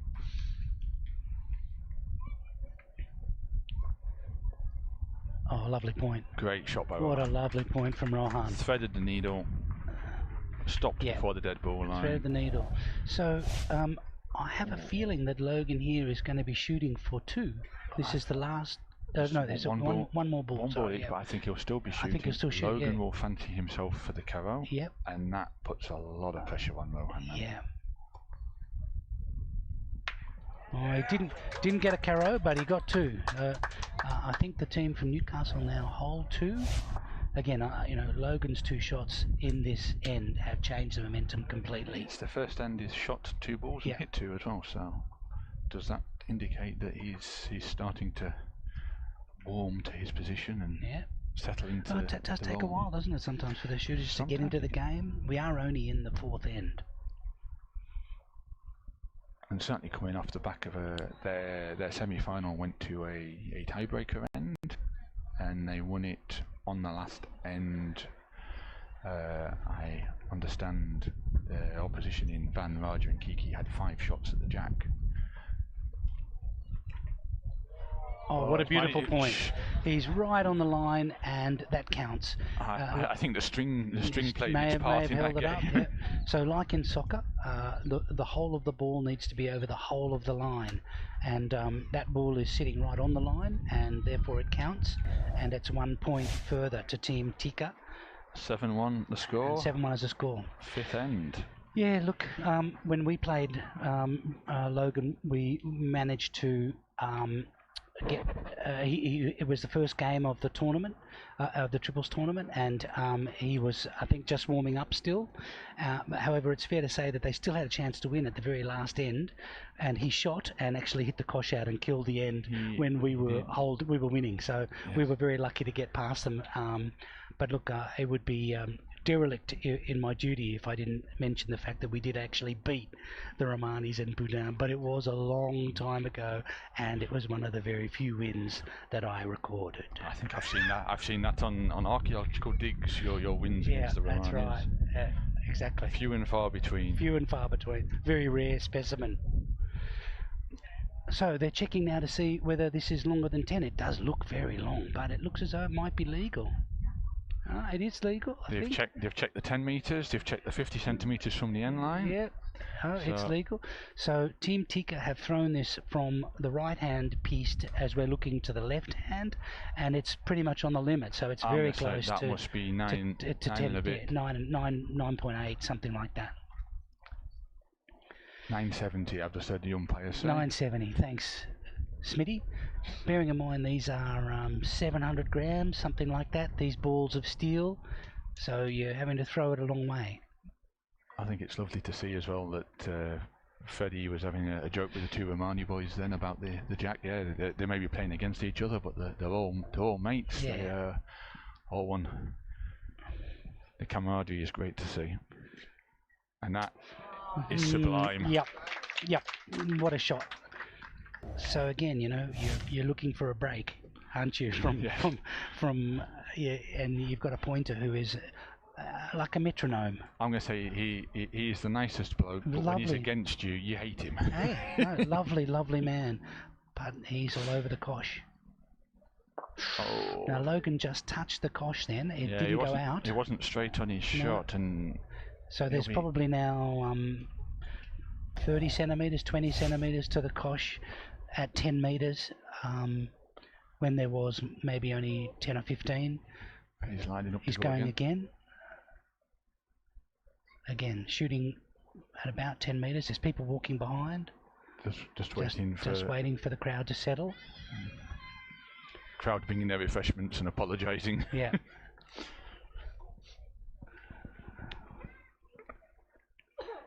It's great here in the sunshine. We've got people under every tree and on every bench. We've got groups of kids. What a lovely shot.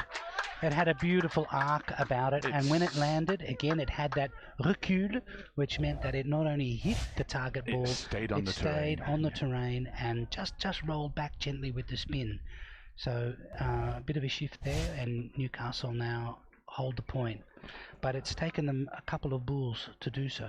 So I'm just looking around at the other games that are occurring to our right, so to the right of sight. At the minute we've got the 60 plus Principal, which looks to be Wade versus one of the Eastern Suburbs.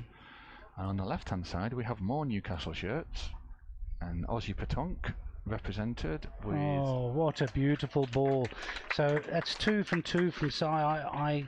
I dread to get you to check Sai's statistics here, but I mean, you know, Sai is on 78% success on his points. Right. And you know, he's throwing and rolling the ball across an undulating surface of 10 metres, and he is 8 centimetres from the kosh. How I wish I could do that.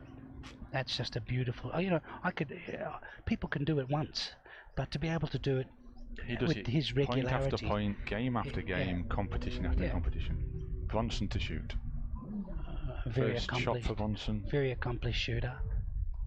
We saw that the other night in the mixed final. He's short that time. Quite a long way short. Yeah, long way short. Again, I don't want to push any panic buttons because I've been wrong before here, and we've had strong shifts of momentum in games. But we're talking about 8-0 on the ground. And, it's 8-1. 8-1. Sorry, yes. And a ball advantage to Team Tika already.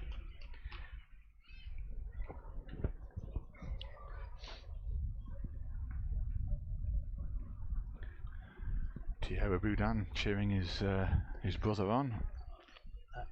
That one has gone left. It didn't take a very good bounce when it landed, to be honest. No. And as soon as it landed, it kicked left and is not in the head. So again, now increases the level of pressure on the Newcastle guys. Really need something in front or potentially attached to size ball. That would be ideal. Like that. Oh, Chris, what a lovely point. shot. What a beautiful shot. You know what? He'll be annoyed that was his second ball, not his first. He won't care about how good the ball was. Well, the issue, of course, is that, you know, you've got 4 balls to 1, and you've got very accomplished shooters in Fred, Venkatasamy and Rohan, and they've got plenty of opportunities to knock this one away. So let's see whether Fred can do it.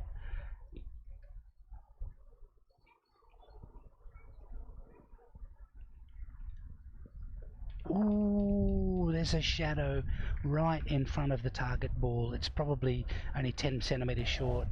You know, you're throwing it at 700 grams, it's 10 meters, and you're 10 centimeters short. It's a, you know, the level of skill here is extraordinary. Obviously, Sai's fan base is on. There are calls in the comments to send him to Thailand in November for the World Triples. He was maybe just slightly lucky there because that looked to be short. He held his hand up in apology, but he got the shot, he got the result, he left the jack. Got the result, and so it's 2 balls to 1, and the ball adjacent to the kosh is Sai Tika's. So it's 8-1 on the ground with 3 balls left remaining in this end. 1 with Bronson and 2 with Rohan. High caliber game, eh? Oh, fantastic! Fantastic game. The Newcastle guys just need a few shots to go in their direction, and I think we'll have a real fight in their hands. But at the minute, Freddie and his comrades have got control of this game. Yeah.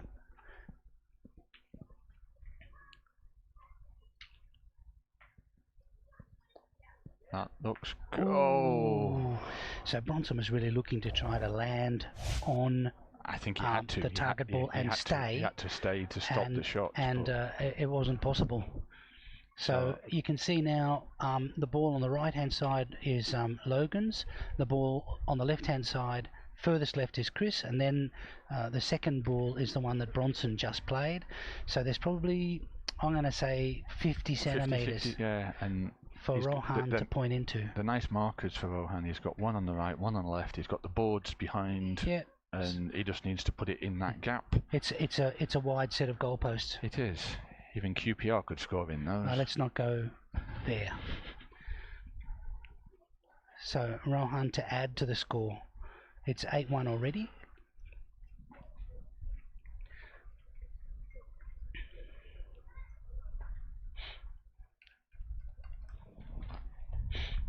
And there's one. Beautiful. Yeah, beautiful. Good point, Rohan. Calm under pressure. Still steps out, resets himself, and 9-1 on the ground. 1 to come.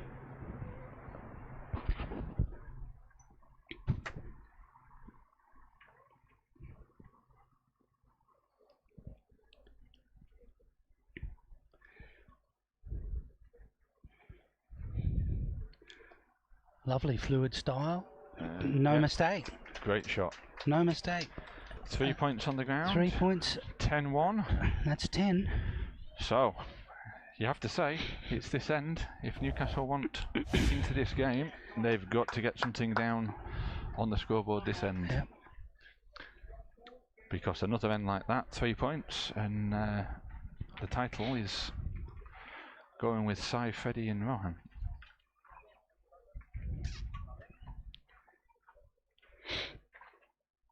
side just helpfully letting us know here that indeed it was 3. So 10-1 is the score, and gee, I think there's either Sai has to miss a point, I'm going to say, or if you're Logan has to Newcastle, make a carrow. if you're Newcastle, do you look at swapping things around? Do you change something? And no, you can't swap Sai into your team and Yes, call on a substitute. not at this stage of the season. I think the transfer window's closed. Yes, but yes, they definitely need to hold the point. So the Kosh is on the same piste. It's over to, in fact, it's almost in the middle of the 2 lanes now. Maybe and 8. it's probably 8 meters, yeah, something like that.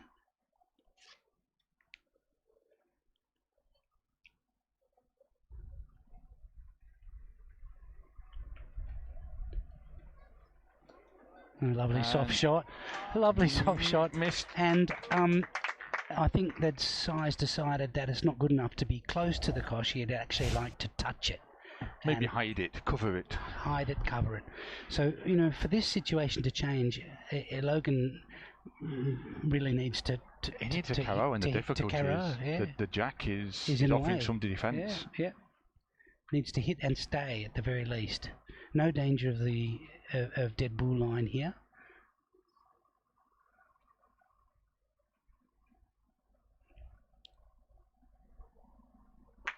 Great shot. Very well. Very nice. But you can't do much more than that with the Kosh there. He did it beautifully. It was a good shot. He stayed. He holds the point. He stayed. He holds. Yeah, he can't do much more.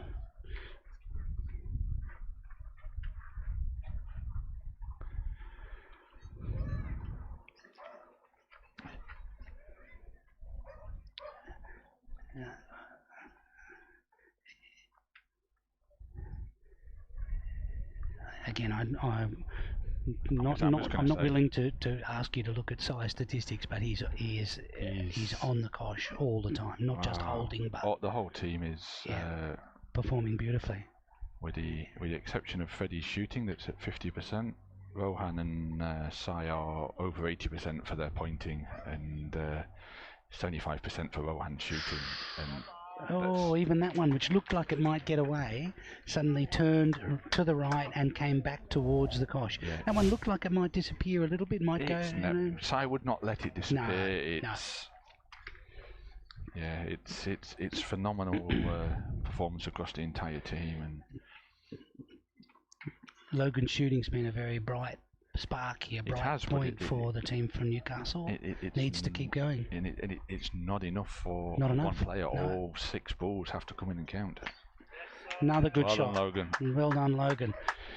So it's none of the balls are very close to the Kosh. Not that matters necessarily. Newcastle hold 2. Newcastle hold 2. And Logan's obviously decided that he's going to lead this recovery and set an example and do his part for the game. Yep. So that's 2 good shots from Logan. Yep. It's down to Rohan now to see if he can put some pressure on the next player. It's been incessant pressure. It has. There's been no let up, has there really? There's been no opportunity. I can't think of anything where Newcastle had a chance, and it's been a chokehold. It's not that they're playing bad balls or played Petanque. It's just that these 3 guys at the moment are all over it. They're phenomenal. And again, look at that. And again. So, you know, you might be saying, well, if he was 40 centimetres short or gets a bad bounce, then suddenly there's a little gap and maybe... There's no option to point round that, point between it. It's got to be shot. You've got one option, that's the shoot. It's got to be shot. Now, basically, they're coming straight towards our card table here, and... we'll get a good view of the shoulder roll here. Yeah, good view of the shoulder roll. Bronson has shot beautifully this whole festival. And is a very good shooter. He really needs a good one here. He needs to replicate his brother. Well, you don't want to be outdone by your little brother, do you? You've got to at least match him. Good balance. Good concentration. Good throw. Left. And just left. Yeah, well, it's not easy shooting at any stage, but particularly at 10-1 down in a final. Yes. And you know, back to the old. A close point is a good point. A close shot is a miss. A close shot is a miss, and it's more than likely that, as you've said before, your ball's going to carry on and disappear down the dead ball line. Which is unfortunate for them. So they're going again. I think they have to. Think at this point. Yeah. And if the kosh goes, that's a bonus, I suppose. They also have a lot of confidence in Chris, so if they do need to defend, his 2 balls should be enough. But that looks better. He's made contact, but it wasn't. It was slightly on the up bounce. So, although he's moved the ball, it does still hold the point. Yeah. So, it's 2 balls left, and they're both in the hands of Chris Boudin. And for Newcastle, against 3 for Team Tika. And Team Tika hold the point with the ball that Bronson just shifted.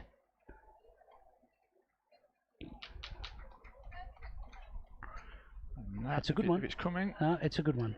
It holds. It's short, but it holds. It's in front. Can't do much more. If he was on the kosh, perhaps then it might mean that the ball would leave if it was shot. I'm going to say sometimes it's better to be holding the point but short and discourage the shot, because it's well, I was saying it's a tricky point. So far, I mean, Sai and Rohan between them. They made it look easy. They made it look like they're playing on carpet. Between the 3 of them. No. They made it look like they're playing on carpet, whereas you and I are looking at a surface which you describe as lunar. I think it resembles some of the roads around Adelaide with the potholes and the hollows and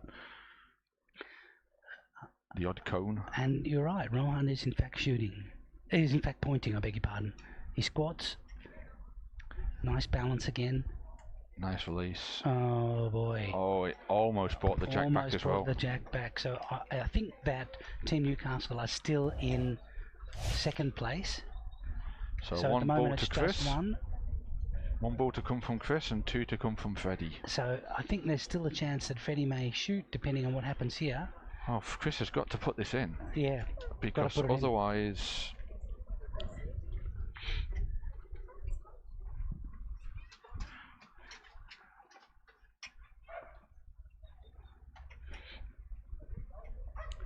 Last ball for Newcastle. Can Chris make it count? He would love to bring his front ball in. Yeah, just get past it. Well, no, bring nudge 2 it. into the head. Bring 2 in, that would be great. He's tried. He's come past. He holds the That looks good. point. Looks good. Difficult to see from here. That's got.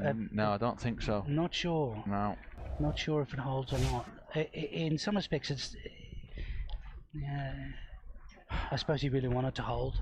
You needed it to hold and force Freddie to shoot. At the minute, Freddie's pointing 2, and he's got a goal post. He just has to get between those front 2 balls. And of course, they're presuming that Team Tika are holding, which I think is confirmed. They hold at the back. Then they are on 11, and the chance to win is in Fred's hands. It is Fred's first point of the game, though. He's shot every other ball so far. Interesting. So he hasn't had a chance to test the terrain.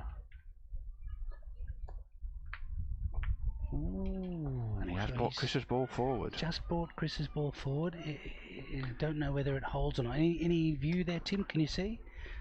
Not sure. Shake of the hand. I think the backhand still has it slightly, but you certainly don't want to push it again. Yeah, I can't see here. I can't see from. I just stood up to have a look, but the angle's very difficult to see. Yeah, just over here, Team Newcastle, and they're saying that they could point again, but it's risky. Because if they push Chris's ball, Chris gets the point. Tim has just added to my left ear, Caro Gagne. If you wanted to go for it, that's a great point. I'm going to say Freddie's tap. Just I wouldn't put it past filled him. that hole there briefly. It looks like could be. Is Tim some sort of psychic?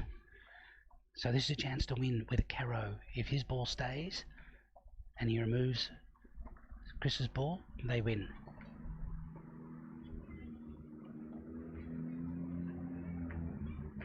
Oh, He's moved it. He's just moved it. But 2 points. Two It's signalled 2. by Sai. 2 confirmed by Chris. Well, that brings Team Tika to the point, to the precipice of victory. They're 12-1 up. What a interesting end that was, where there was the opportunity to win with a carro, and he just I'm gonna say gently he made shaved it. He made the ball. Made the shot. Made the shot, and did what he really had to do, which is to win the points for the team in white. So 12-1 after 6 ends. Yes. Again, that's gone quite a long way. Now, I'm not sure what Newcastle's game plan is now, but I would suggest they try and stop any more points coming against them, because I think that's enough of a head start. Yeah, it's enough. Yeah.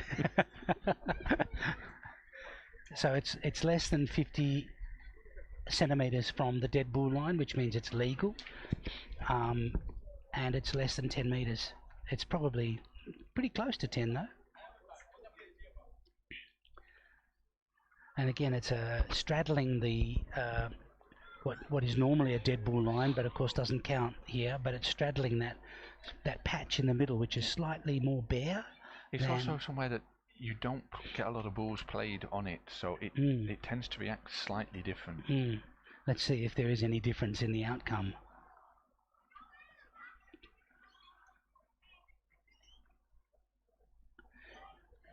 No. Well, I've got, by size standards, I would have said would be disappointed, and I would have said that was about as much of an opening as Sai Tika has given Newcastle all game. How long have we been playing? So if that was the siren we can hear in the background, that was an hour.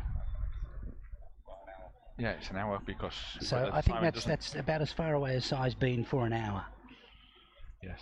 So it would be tremendous if Chris could put a little bit of pressure on here just by holding the point after this.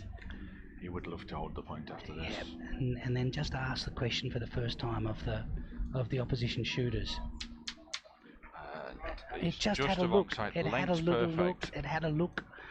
Had a look and fell away. Well, without any hesitation, Logan has come to the ring, and that's a difficult shot because it's 9 meters. To take that clean. And to take that clean, you've got one. The balls are basically close to one another. They're just waiting for the crowds to stop moving behind. Yeah. Brother Bronson acting as a sight screen. Oh, he's got the wrong ball. Great shot. That was a beautiful shot, but he was one ball off. Yeah. So that's about 5 centimeters over 9 meters. But the result is that he's taken out Chris Boudin's ball. So really, looking at where the balls were, I do wonder if he's slightly blocked. Blocked the line in. No, look, because there is a fall. I don't understand, because I'm a left-hander, so I would have said, no, it's completely open there. But no, you're right. On for a right-hander. Well, it's pressure stakes here at 12-1. Can't afford any slip-ups. Really need to be on the cosh here. Yes.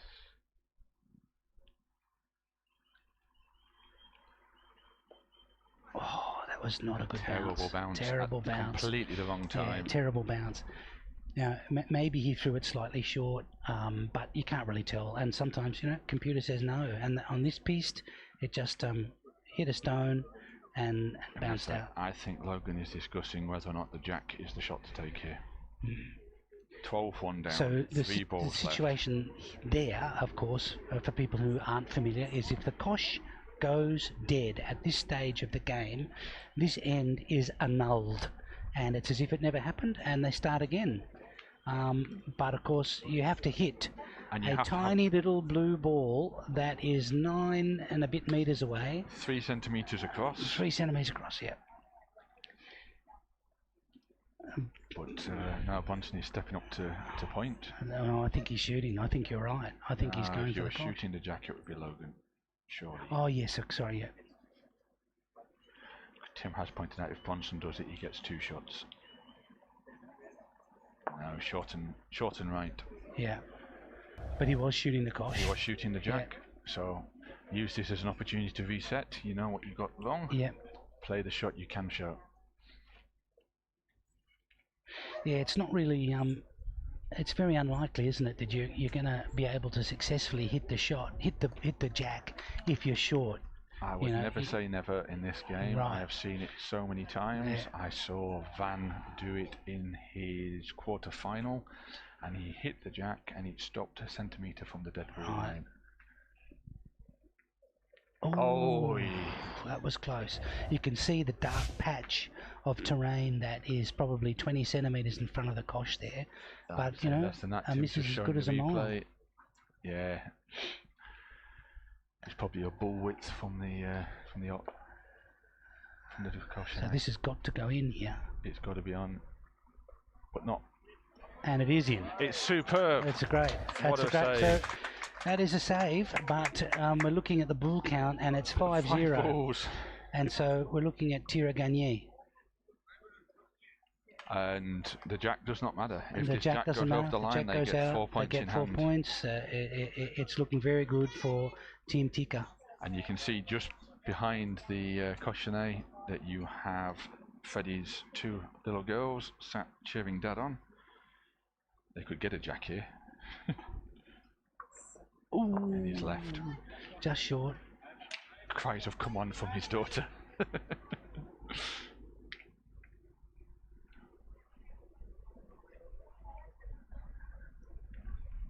Just waited for that time. That's interesting because he's been throwing quite quickly.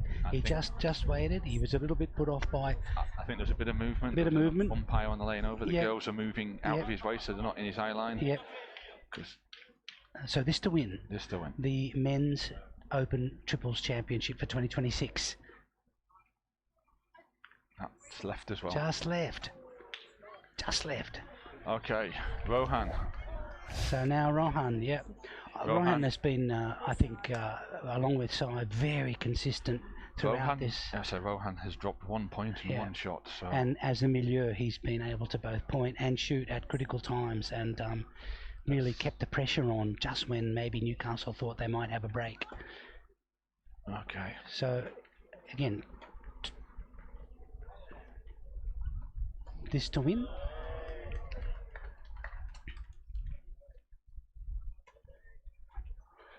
Perfect line from here, right behind Rohan's right shoulder. Looks just left. to the right. Oh, he hit the jack. In fact, hit the kosh. The kosh just bounced. It just bounced and jumped. I'm not sure how that didn't leave. Not me. I think he must have sort of almost cascaded the kosh. Yeah, bounced before cascaded the jack. Yeah. So right he's hit the top of the kosh, and it sort of basically bounced up and down. Cautionnet is now sat in its own little crater. A roll of the neck, a roll of the neck. The arms. Every chance here. So close. Can he do it this time?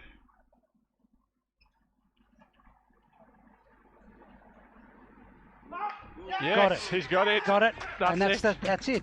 That is the game.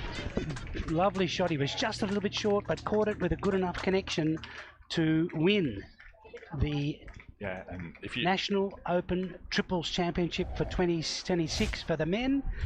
The winning team being Rohan Matabadul from Weird Entertainers in Victoria, Fred Venkatasamy from Mount Martha, and Sachin Tika from Brisbane, over the Romani brothers, Logan and Bronson, and Chris Boudin, who put up as much of a fight as they possibly could. And I mean, look at the stats. Yep. The stats tell it all. I mean, the pointing stats from Rohan and Sai, 88 and 83% respectively. So I mean, they didn't miss. Relentless pressure. Didn't miss. Whenever there was an opening, it was quickly closed. And absolutely, what a game! What a game! It was a complete victory, really. And despite Newcastle's best efforts, it really was a dominant performance from the team in white. Thank you, then, Sebastian, and to Tim. Thanks very much. Thank you to Petanque Australia. We'll end the streaming here and just say thanks again to co-commentator Graham Smith, and thanks particularly to Tim Stevenson, who's done just a marvellous job bringing pictures and live stream and commentary from these championships over the past 5 days.